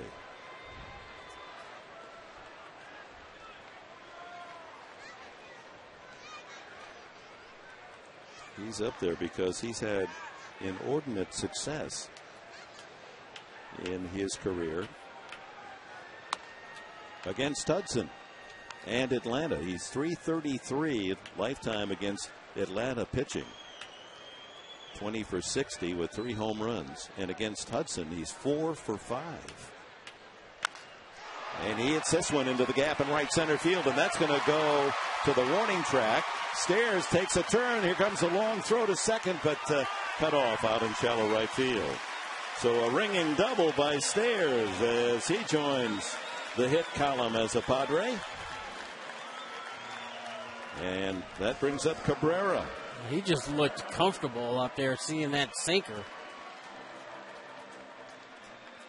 See, that ball is up a little bit, and boy, he puts a nice swing on that, and he never hesitated going around first base. McLeod cut this ball off.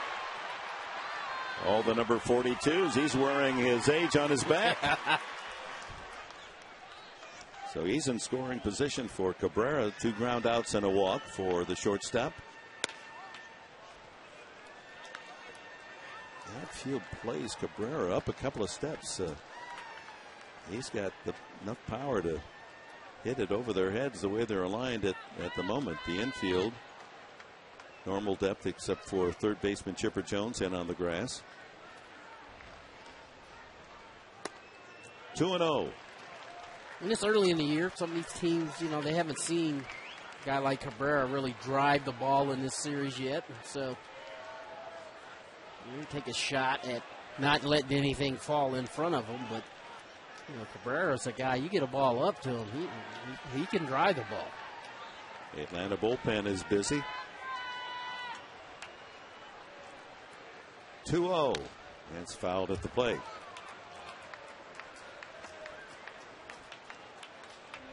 Big run out there at second base with a run in on the home run by Venable to cut the lead to 1. 2 outs. And remember, after the home run by Venable, Torrealba scalded one, but it was the leaping catch by Prado, the second baseman, to deny a hit. The Padres might have something really special going here in the 6th. Low. 3-1.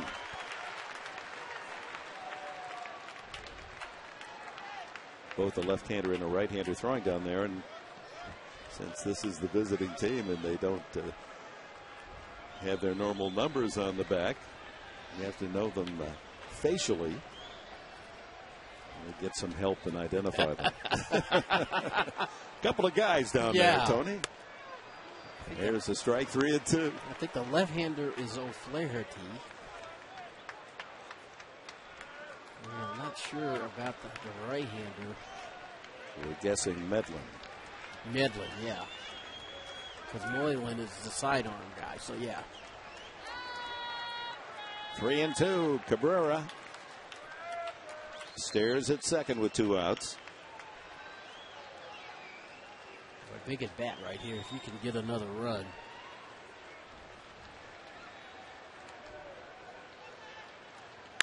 Line drive base hit. Stares around third. Will they try to score him? Yes. Here comes the throw from Diaz. Not in time. And into second base. Cabrera with a tying run. Well, the old man can motor yet, Stares. That was a bit of a gamble by Glenn Hoffman, the third base coach. But they've studied the outfielders, and of course the left fielder normally is the weakest arm and able to run with the crack of the bat. Stares able to beat the throw to the plate. Yeah, good job of hitting by Cabrera, sinker away. Stares never hesitated, and it was where McCann received this ball. You see it's kind of up the first baseline, and that allows Stares to get his foot in there before the tag is made. Ooh, almost didn't get that front leg in. It was the back leg that came around and close to a tag out.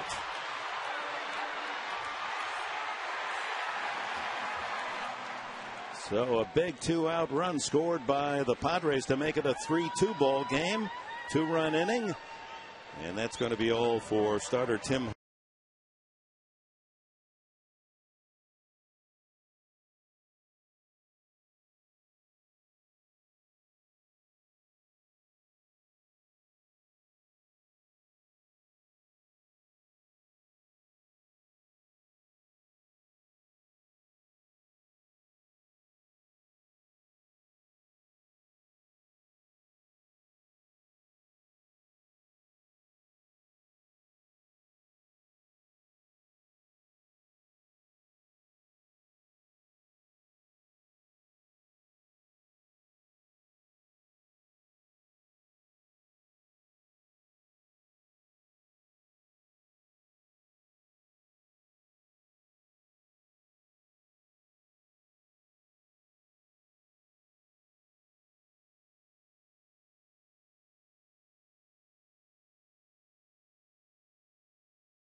Brought to you by your local San Diego Ford dealers. His 4th game of the season, Medlin, who's Southern California native out of Artesia, California. 24 years young. 5'10" and 190. Came up to the big leagues last year with Atlanta, was 3-5. Melky Cabrera in the double switch is in center field. Will bat in the pitcher's spot. Will lead off in the 7th inning. Oh, tying run at second base with a 2-run inning here for the Padres in the 6th. With Cabrera knocking in the run and moving to second on the throw to the plate. Jerry Hairston 1 for 3 in the game. I'll tell you, Medlin, I mean, he looks tiny standing out there on the mound. Compared to Adam Russell, who's 6'8", yes. He's a foot taller. Yeah. Just don't see many guys now at the big league level. 5'10", 5'11", getting an opportunity to pitch at this level. Makes his home in Norwalk, attended Santa Ana Junior College. The 1-1 pitch. Grounded to third. Chipper Jones. And the inning is over. Let the Padres get back in it on 2 hits. 2 runs, 3 hits, and a man left. And the big hit was Venable. He got it started. Home run into the first row, 370 feet. And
San Diego, 3-2. The Braves lead it as we go to the 7th inning. Stretch your dollar at your San Diego Hyundai dealers. Get more MPG, more value, and double the warranty. Online at San Diego Hyundai Dealers.com. Luke Gregerson comes in. Adam Russell worked an inning and a third of hitless ball, walked 1 man. Gregerson pitched an inning in the 6-1 Atlanta victory last night. Did not allow a run. 1 base hit. Gregerson, who admits that he comes to Petco in unusual transportation form. Doesn't, he's about 10, his place is about 10, 12 blocks away. Doesn't bother driving his car. He comes by skateboard. 1 ball, 1 strike. I hope he wears a helmet. I was going to say, and elbow pads too. Melky Cabrera, who entered the game in the last inning in the double switch, the former Yankee. Slider misses the corner, 2-1. Trying to think, Tony, that 1984 team, how many Hall of Famers were on there? Is it 4? Rich Gossage and Dick Williams. Yourself. And myself. Wasn't Winfield on that team? No. He was not on that team. So there's 3. Of course, Gossage and Williams went in the same year. Grounded right back to Gregerson. 1-3 put out opens the 7th for Atlanta. Rubber game of this 3-game series. 17-2 San Diego on Monday, and yesterday night 6-1 to Atlanta. Braves leading at 3-2, but bats coming alive for the Padres in that last inning. Home run by Venable, double by Stayers, the pinch hitter, and he scored on the line single by Cabrera. There's a line out in between, Torrealba. Yep. Say chase starter Tim Hudson. Matt Diaz glad to see starter Matt Latos leave. He went 0 for 3 against the blonde 22-year-old Latos. Chases a bad ball there.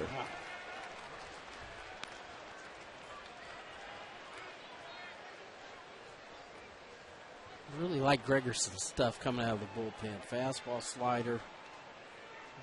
He could run the fastball in on right-handers. Lasher did a great job with that pitch right there. Slider away. 2 away.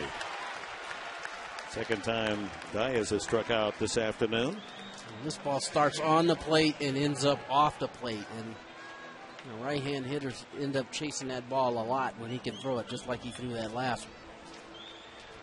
Now here's the Braves' pesky Martin Prado. He homered in the first inning to the left field bleachers. Grounded to second. Infield hit his last time up. 2 for 3. 17 hits in 9 games to start the year. There's the strike on the inside corner. Adam Russell goes an inning and a third. No runs, no hits. Walked 1. Now 2 out in the 7th. Tried to nibble the outside corner. From the inside slider for the first strike. And that outside corner just has not been a ball that either side has been able to get.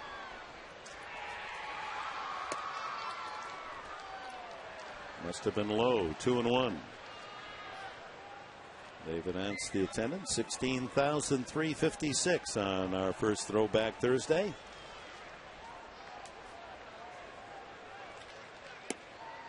Ball 3, 3-1.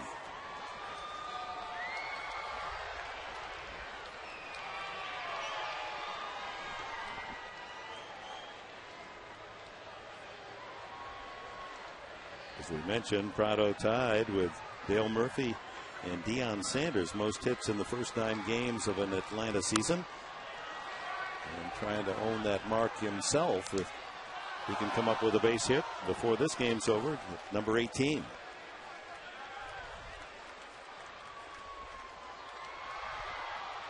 Outfield, Tony Gwynn playing him to hit to right center. A big gap in left center. Ground ball to short. Cabrera. Gonzalez. A 1-2-3 inning for Luke Gregerson. Stretch half of the 7th at Petco. 3-2 Atlanta.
Brought to you by Fan Diego, your energy savings expert.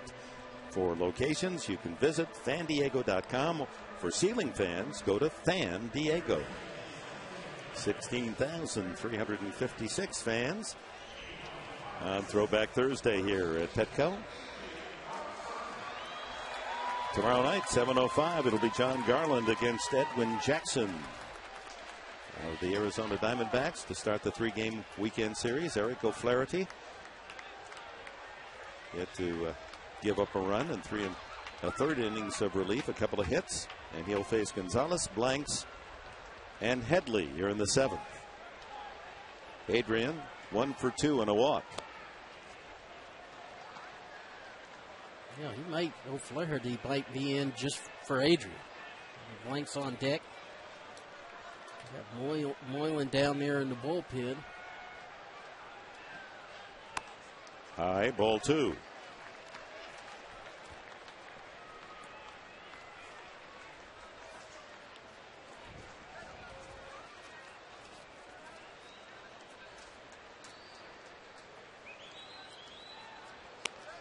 Three and 0. O'Flaherty from the city in Washington. They like so much they named it twice. Walla Walla. 6-2 and 220. Falls behind 3 and 0, and he's up. Oh, high strike. 3 and 1.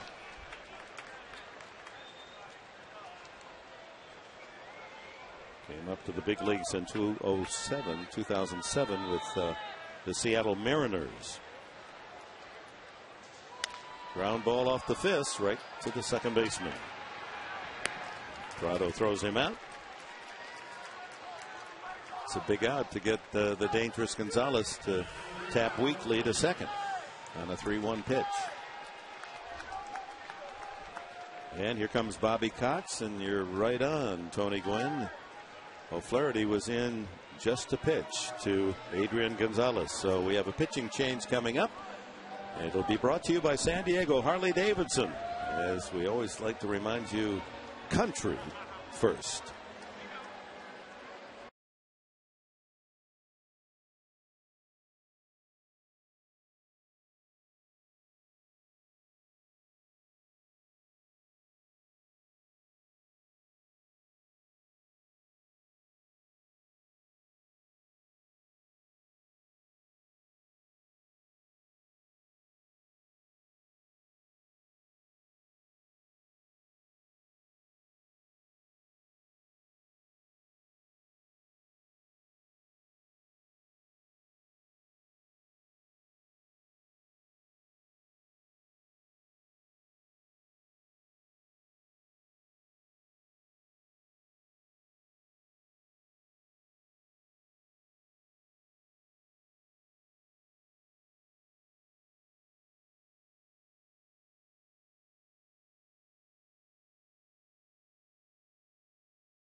And a count today.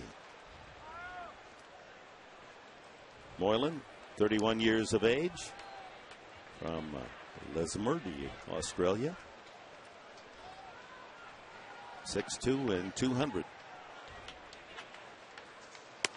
Kyle Blanks takes a strike.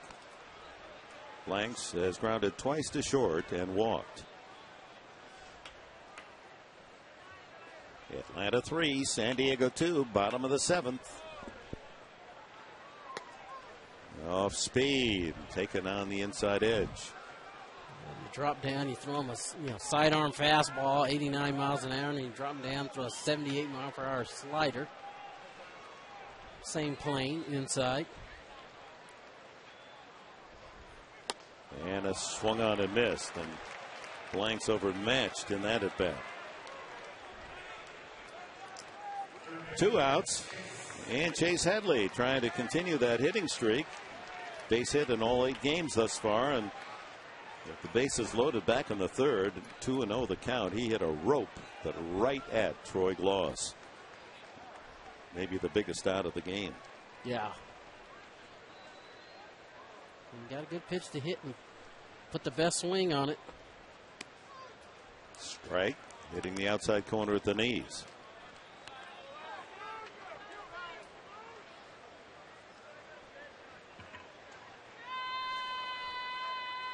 Didn't allow a home run all last year, Peter Moylan.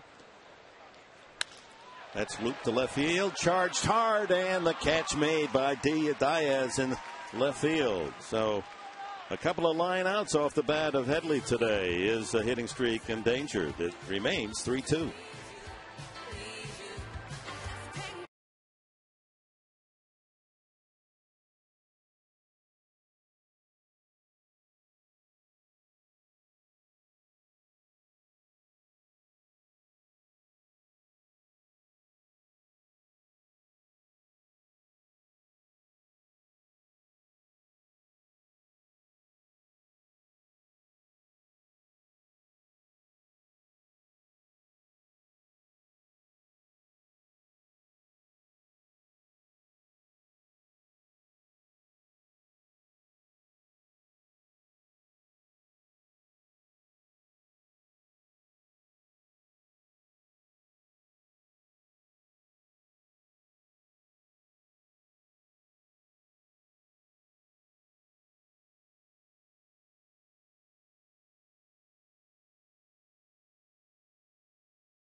Dick Enberg and Hall of Famer Tony Gwynn, accompanied by Bobby Cressy at the Petco Park, Oregon.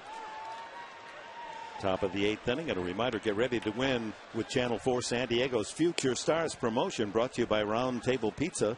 Give your young fan a chance to win a Round Table Pizza Party Pack. Submit your photo showing your team pride and go to 4sd.com for more details. Mike Adams out of the bullpen for the Padres here in the 8th inning. Luke Gregerson working a scoreless, hitless 7th inning as Bud Black and Darren Bowlesley, the pitching coach, getting that 7th, 8th, 9th relief order. Gregerson, Adams, Bell, and hoping that Padres can hold the fort here in the 8th, get a run in the bottom of the 8th and bring in or more and get Bell in the game in the 9th. Oh, Mike Adams surely drew the tough straw here because he's got to go through 3, 4, and 5. Chipper, Jones, McCann, and Gloss.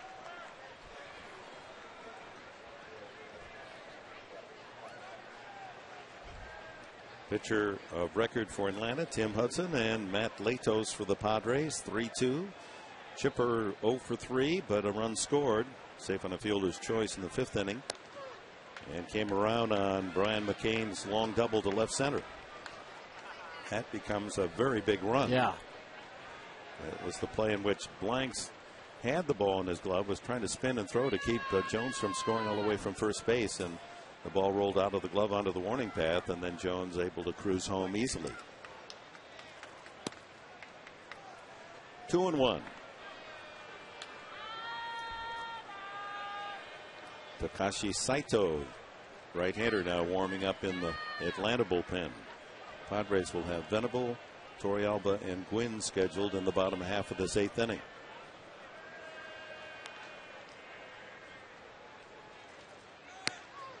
There's a strike, 2-2. I don't think Chipper agreed with that last call. Yeah, the body language was not good.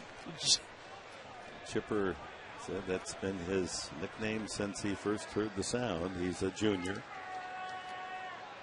Larry Wayne Jones Jr.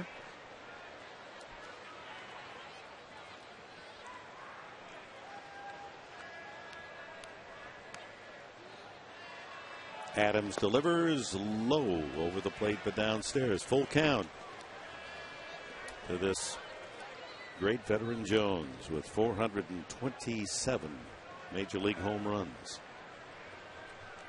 A lifetime batting average in the big leagues of .307.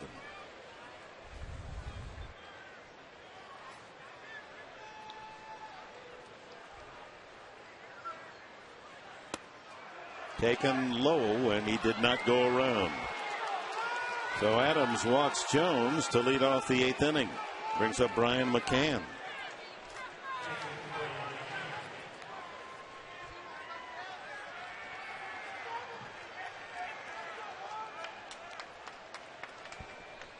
Think he's has Hall of Fame credentials? I do. I personally do, but you know, I think a lot of people think the game has changed, and they're going to want a little bit more from.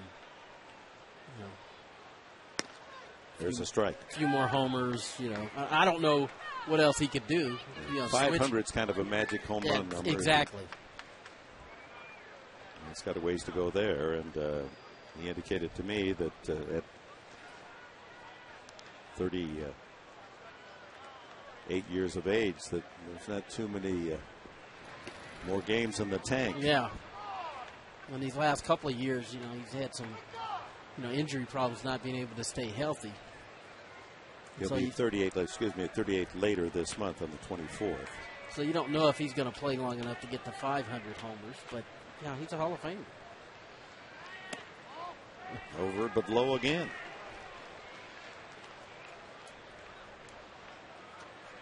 Cabrera and Hairston up the middle, looking for a chance to turn a double play. Last 3 hits in the series by McCann, all doubles, including an RBI double in the 5th inning today. That's the difference in the score. 3-2. There goes the runner in the dirt. Torrealba not in time. That was stolen on Adams. Big jump by Chipper Jones. That's exactly right, Dick. This Chipper Jones taking advantage of the fact that Mike Adams is not really paying him very much attention. Well, larceny is legal in baseball, but it isn't in society. If you need help, call King Stallman's bail bonds.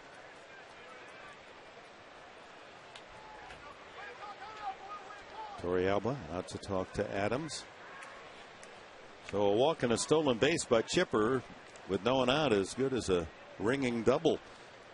Big run. You fight to get back within a run. The Padres 3-2, and there's a chance for Atlanta to rebuild its advantage. That one fouled back on the screen. 2-2. McCann's a tough guy because, as we saw in the 5th, he took a ball up and out over the plate and went with it to left center field, but he's got power to all fields, and so you're going to have to make a quality pitch to keep him from possibly driving in this run, or at the very least pulling a ball to the right side and getting Chipper over to third. 2-2. Here it comes. Popped up. Might be a play off third for Headley. He does have a play and a big out. McCann fouls to third. Troy Gloss steps in. Big pitch right there. Maybe wondering about Chipper Jones and the stolen bases. He usually picks up a handful each year. He had 4 last year, 4 the previous year.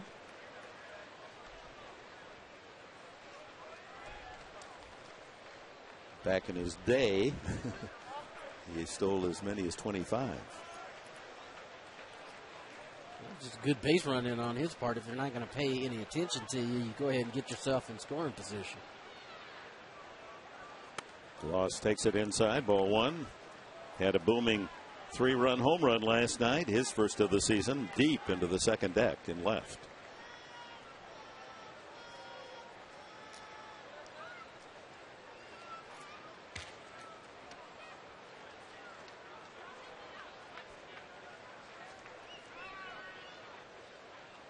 Ooh, late on that fastball.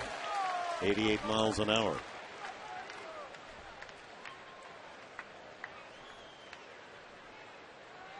So I'm coming right at you.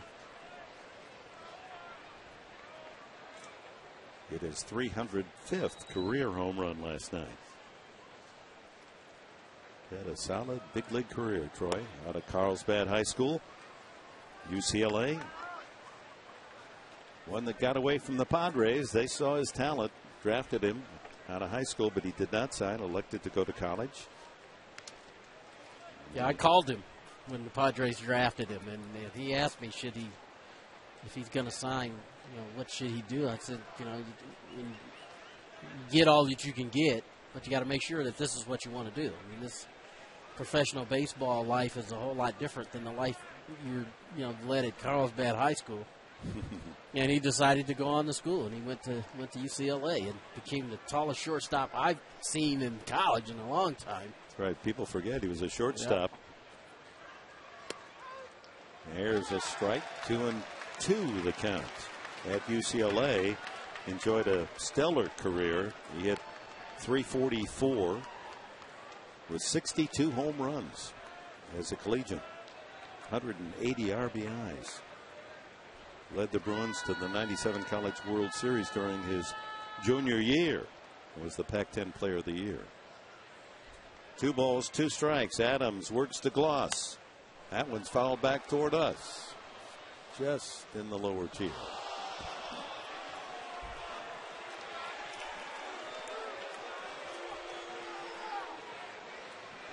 He was the 3rd Gloss player in the history of college baseball to hit 30 home runs and 10 stolen bases in a season. Starting 3rd baseman on the '96 U.S. Olympic team as well. So a storied career for Gloss. And of course, the most valuable player, maybe the most significant honor in the 2002 World Series as the Angels finally captured the crown. Low, 3-2. 1 out. Chipper Jones at second. Atlanta leading 3-2 here in the top of the 8th inning. Home run by Prado in the first. A single by Escobar and a RBI double by rookie Jason Hayward to make it 2-0 in the 4th, and an RBI double by McCann in the 5th. 3-0. Swung on and missed, strike 3.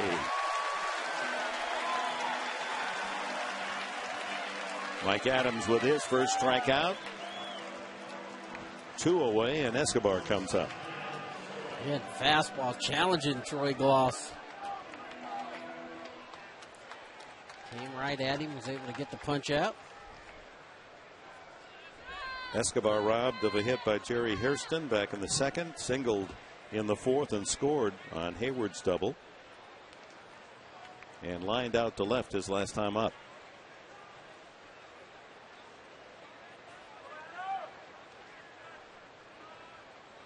Chipper Jones, the veteran, staring in from behind the pitcher Adams at the signs.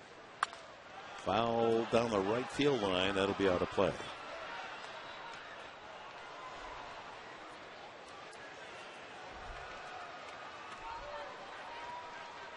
Adams went at Escobar there with a first pitch slider. We had talked Monday about Escobar being a first pitch fastball hitter. You saw that aggressiveness on the first pitch, and Realba had him throwing slider. Adams trying to keep the game close. It's 3-2 Braves. Line past Headley into left field. Here comes Jones to score, and it's 4-2. Just out of the reach of Chase Headley and Cabrera. Escobar, a 2-out single, driving in the run.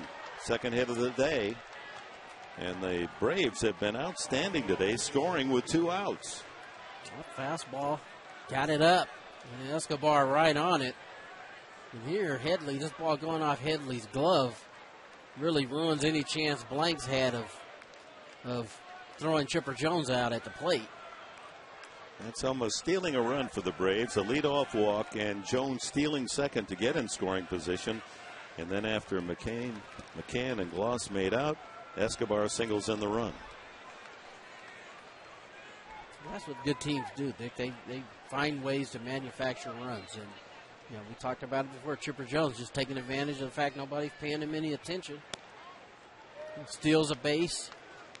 You know, allows McCann to go ahead and take a swing at trying to drive him in. Allows Gloss a chance to drive him in without, you know, wasting an out. And then, you know, good 2-out hitting by Escobar. Got a bad pitch that got a mistake and made the Padres pay. Jason Hayward fouled away.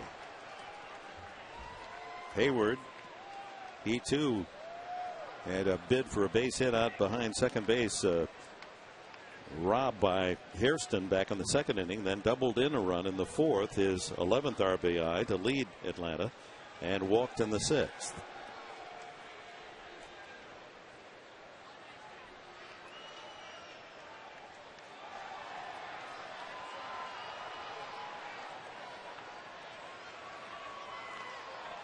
Adams keeping an eye on Escobar.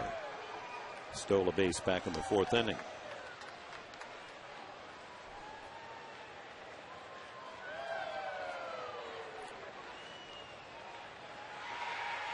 So other than Prado's home run back in the first inning, the other three solo runs plated by the Braves have all come with 2 out.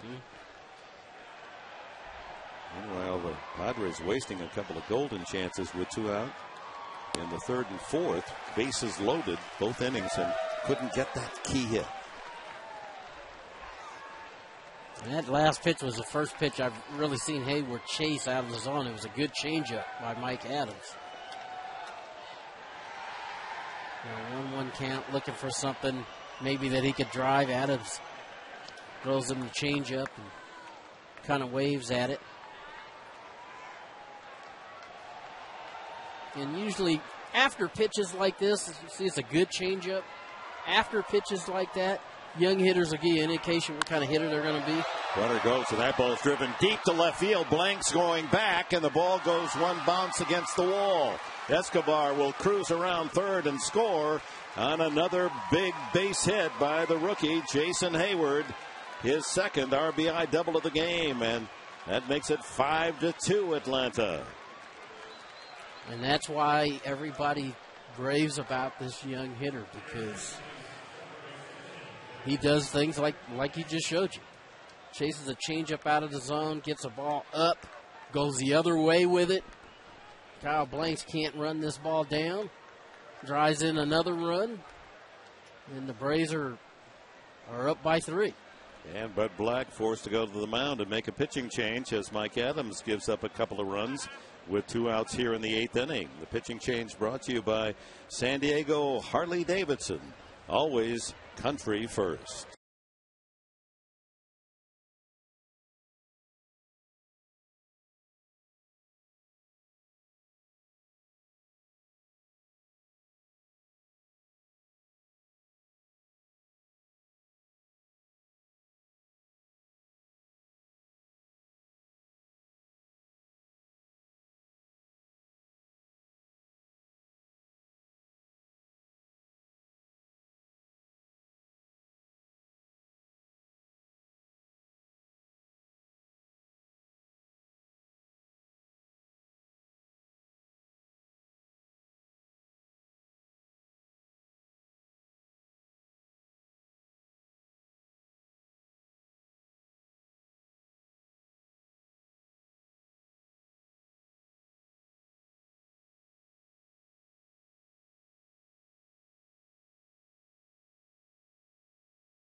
There's another base hit to left field. Banks charges. Here comes Hayward. He can run. The throw to the plate, but it dies on the grass.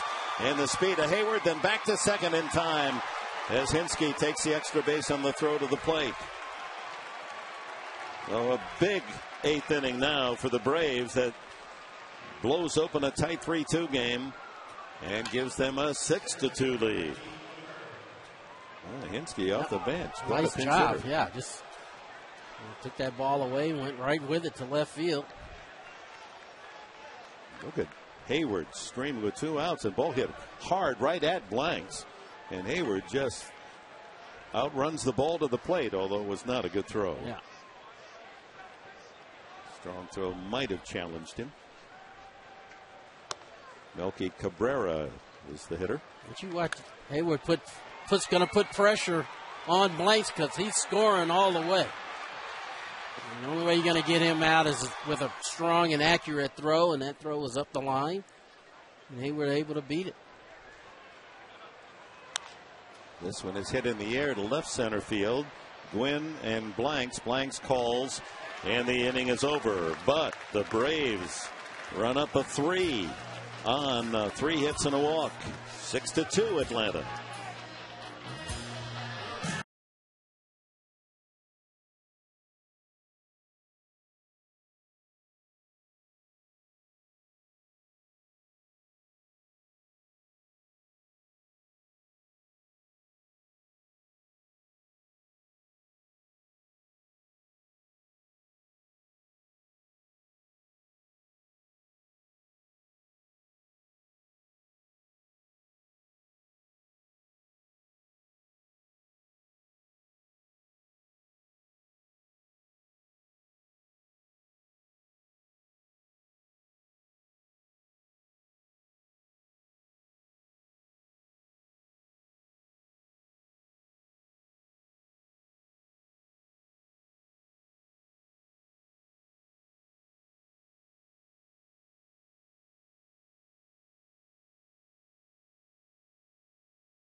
Bottom of the 8th inning. A reminder, we're in the home stretch for the 2010 census, and it isn't too late for you to fill out your census form and mail it back today.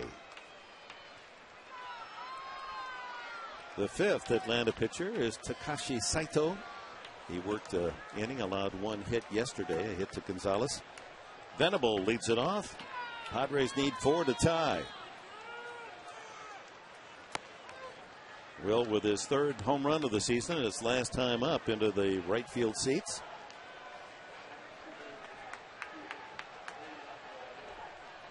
All 3 of those runs in the top half of the inning charged to Mike Adams. Goodness, I don't think he allowed 3 runs relief pitching at home all last year. I don't think so either. Saito quickly ahead of Venable, 0-2.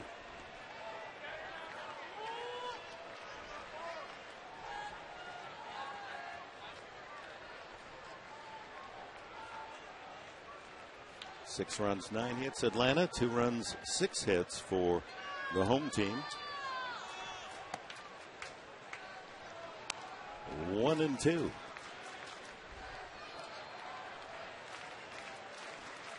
Yeah, we're talking about Mike Adams and the 3 runs. I mean, that inning really set up for the beginning. Leadoff walk. Chipper Jones stealing second. A couple of 2-out knocks. Gets you some insurance runs.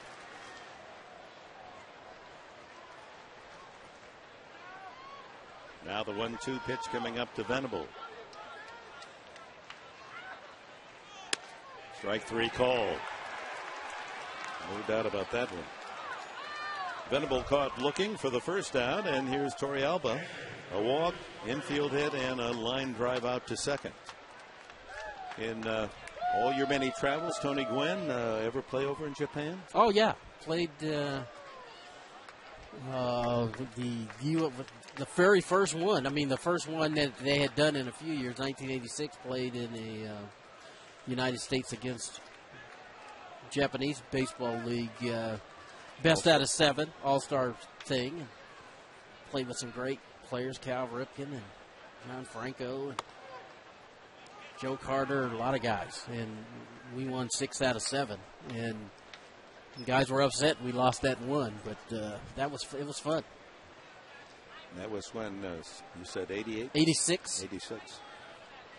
You surprised so many Japanese players then have come into the major leagues here and done so well? You know what? Not really. I mean, you know, those guys, the guys that have come over here have come over and, you know, played American baseball. Back then when we went in 86, a lot of the Japanese pitchers were submarine guys, sidearm guys. You know, now you got guys, Ichiro has really, and Matsui both, I think, has kind of set the standard for, you know, what they're expected to do when they come here, and, you know, what Ichiro's been able to accomplish hadn't been done by many American players, let alone Japanese players. And you get some home run power, too, Matsui. 1-2 now. Saito in front of Torrealba. The 40-year-old right-hander misses the outside corner. They're certainly well schooled, aren't they? Yeah. And even back then in 86, you know, you could tell that you know, they were paying attention. They were paying attention to, you know, what the American guys were doing. You know, they excel at the little things, bunting, slashing.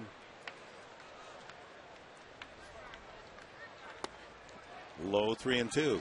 Infield was dirt. One part was dirt. Everywhere else was either grass or AstroTurf. You know, AstroTurf had dirt cutouts.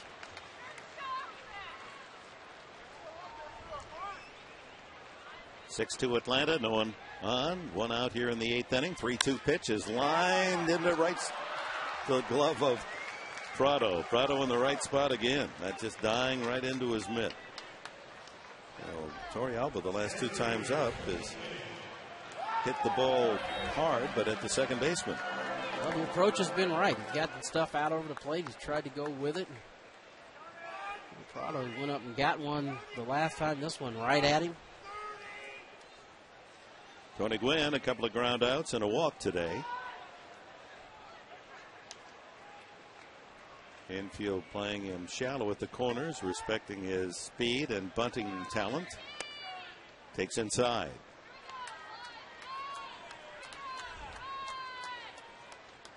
One thing I've noticed right as Saito comes into the game now, McCann's not giving finger signs. He's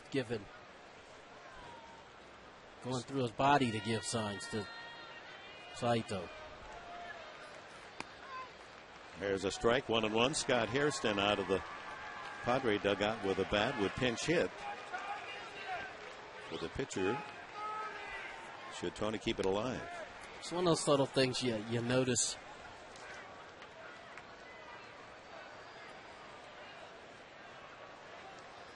Maybe a little bit easier for Saito. Fouled out of play.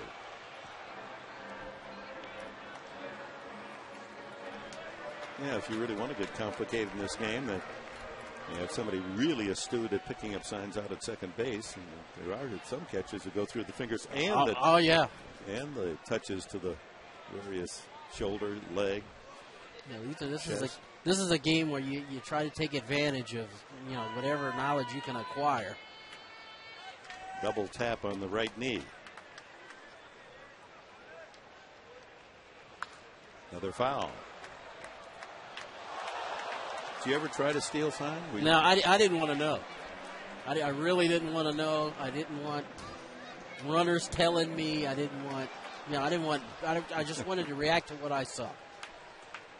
And a quick story, I had Gary Carter was behind the plate in Montreal one night, and he told me before the game, I'm going to tell you every pitch that's coming. And I hated it. Oh.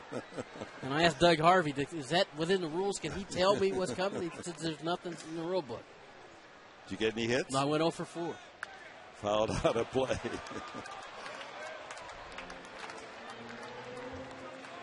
Okay, it's a great banter around home plate catchers and hitters. Yeah. I'm not up here to talk. I'm up here to hit. Yogi Berra and some of those boys, they'd love to distract you. Oh, yeah. Well, I'm sure it's the same way. 1-2 to Gwynn. 2 outs, bases empty. 6-2 Atlanta here in the bottom of the 8th inning. That's high. You know, they credit every Yogi Berra type line as a Berra-ism. He takes all full credit. But he really does say some things that are unusual. And I was witness firsthand to one of those. 2-2. Fouled out of play. We're at a banquet. Larry King's the MC. I'm sitting next to Tony Kubek, and Yogi's on the other side. And Tony Kubek, you know, one of those banquets that droned on and on and on. And Tony turned to Yogi, said, what time is it, Yogi? And Berra said, you mean now?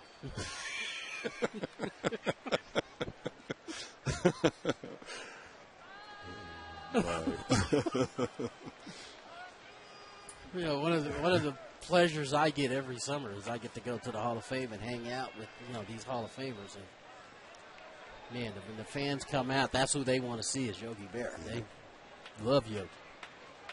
He could play. He could hit, and didn't matter whether you threw him a strike or not. That didn't matter. A great bad ball hitter.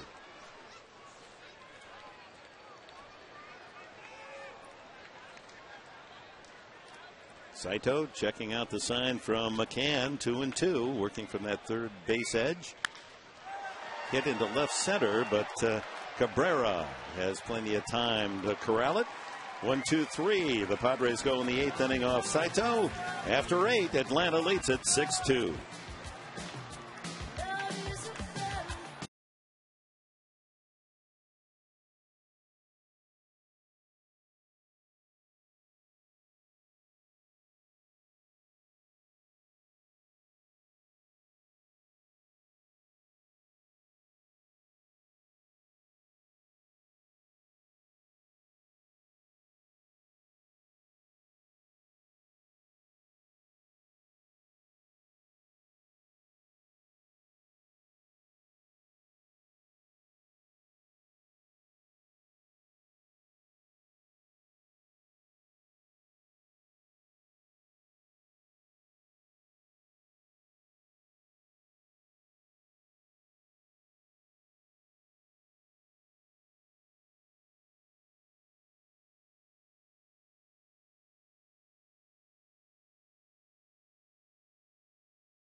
Reminder to you kids, you can get a free Padres pennant.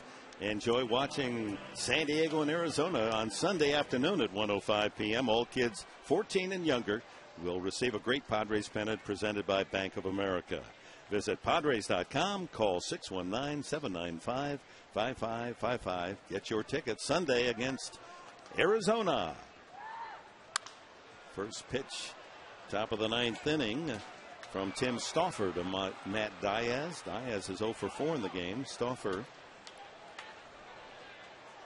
getting a chance to work Was instrumental in Colorado a week ago. Earned the win in that 14-inning affair.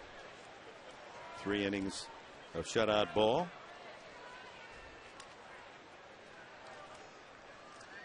Some thinking that Stauffer might be the starting pitcher on Sunday. Apparently not now. Being worked in relief. Cabrera able to throw out Diaz. 0 for 5 for the leadoff man, Atlanta today. Martin Prado, 2 for 4 and a run scored. Of course, that was on his solo home run, his first of the year, back in the first inning. On the mound, Tim Stauffer, Spike, his nickname. They say when he was 2 years old, Stauffer could already throw a spiral with a football. He's quite a phenom of his own in Saratoga Springs, New York, near the famous Saratoga racetrack. He grew up.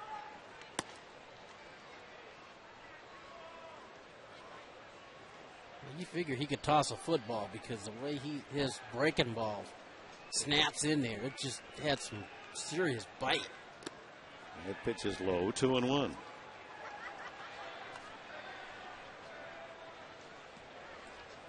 So Leto started, Russell, Gregerson, Adams, Ramos, and now Stauffer here in the 9th.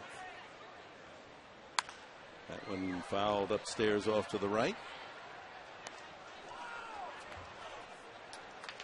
Of course, he grew up in that New York area, but not as a Yankee fan. Up in upstate, he's followed the Red Sox. That one punched foul. He was a high school star. Big guy, 6'2" and 190 in high school. Wore 14 size cleats. Went 13-0 as a senior. 173 strikeouts, and he walked only 15 batters as a senior in high school. Pretty good stuff. Yep. And control. Ground ball, and Cabrera has another chance. 2 away. Stauffer induces both Diaz and Prado to ground out to short. And here comes Chipper Jones. No hits today, but Chipper's found home plate twice, scoring after safe on a fielder's choice in the 5th. Came home on McCann's double to left center. Led off the perilous Mike Adams 8th inning with a walk, stole second, and rode in on a 2-out double or single by Escobar. Well, there's some talk he wouldn't even play in the series. He didn't in San Francisco. He had a rib muscle pull. That is, it played in all 3 games. I asked him, if somebody came up to you and said, you can't hit as a switch hitter, you got to bat either left or right, which side would you take? I thought he'd say left-handed because there's such an advantage left-handed, first baseman holding on, shorter distance. He said, well, I've never had to hit against the pitcher, left-hander to left-hander, right-hander to right-hander, so I'd have to say right-handed because going way back as a kid, I had to hit right-handed against right-handed pitching. Mm-hmm. Well, I know when he first came up, he swung a much heavier bat from the left side than he did from the right side. He was a much better left-handed hitter than right-handed hitter. He always seemed more imposing from the left side. Fouls this one off.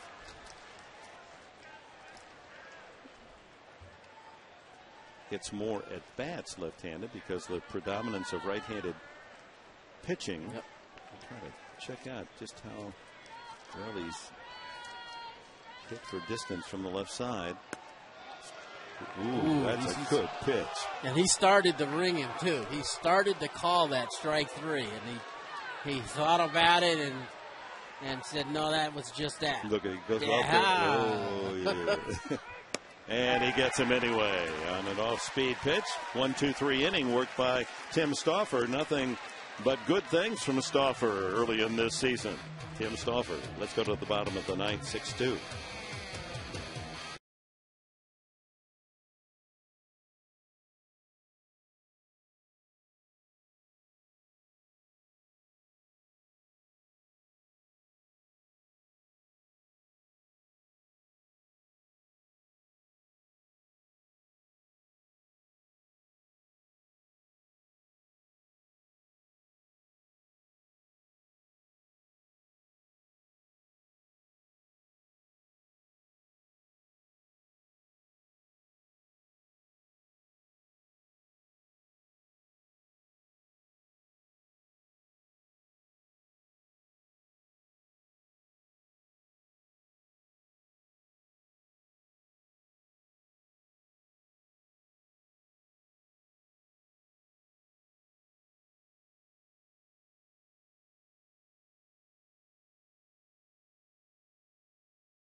For the Sequan Casino postgame show, immediately following the game right here on Channel 4 San Diego. Sequan Casino, San Diego's daycation getaway.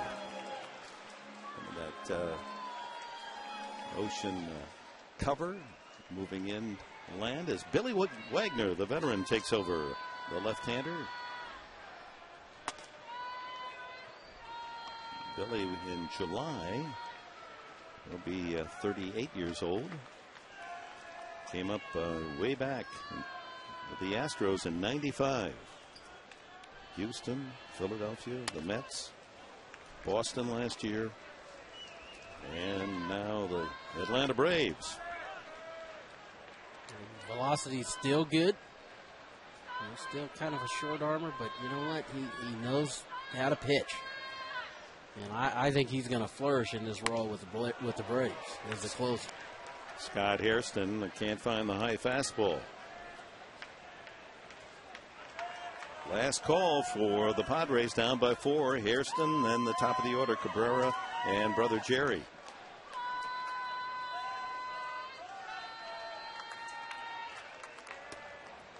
Breaking ball bends inside, 2-2. Wagner worked an inning last night, gave up a couple of walks, but also struck out 2 as he finished the 9th inning in a 6-1 Atlanta win. 6-2 they lead today. Strike 3 called, and Scott Hairston knew it.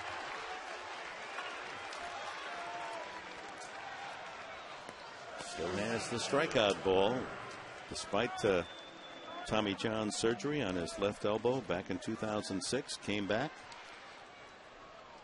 Quite a career of 14 years, now into his 15th big league season with 385 career saves.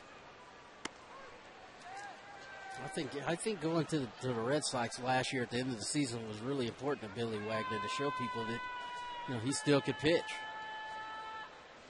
Velocity was good last year. Looks like he's got a little bit more confidence with his off-speed stuff now, but he wanted to close. But I think going to Boston was really important to give him this opportunity here with Atlanta. The 1-1 to Cabrera on the inside corner. Everett with a walk and an RBI single today, 1 for 3. Padres with just 6 hits. Cabrera, Jerry Hairston, Adrian Gonzalez, Venable the home run, Torrealba and Stairs a double. 2 outs as Wagner punches out Hairston and now Cabrera. So down to the final out, Jerry Hairston to the plate. Hairston an infield hit in 4 trips.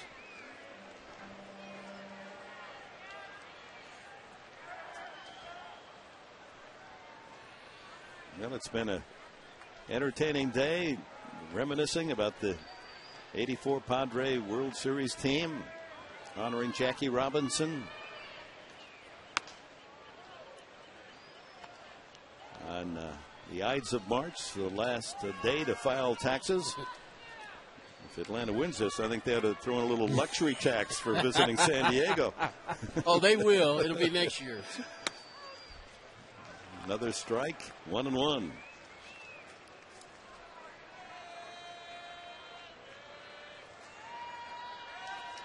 Along with being a baseball fan, Uncle Sam loves today. And post office busy. Pulled foul, and San Diego down to its final strike. Tomorrow night, John Garland goes for his first San Diego win, finally getting to pitch here at home, losing a couple of decisions on the road. Edwin Jackson for Arizona. Jackson in his last outing, they had a 13-run inning. Arizona, he had a single and a 2-run homer. Wow. Acquired from the Tigers in the offseason. That ball hit well to left field. Giving ground is Diaz. He's there and makes the catch. The ball game is over. In the rubber game of this 3-game series, the Atlanta Braves defeat the San Diego Padres 6-2. And we'll be back with the final totals from Petco Park right after we pause for these important words.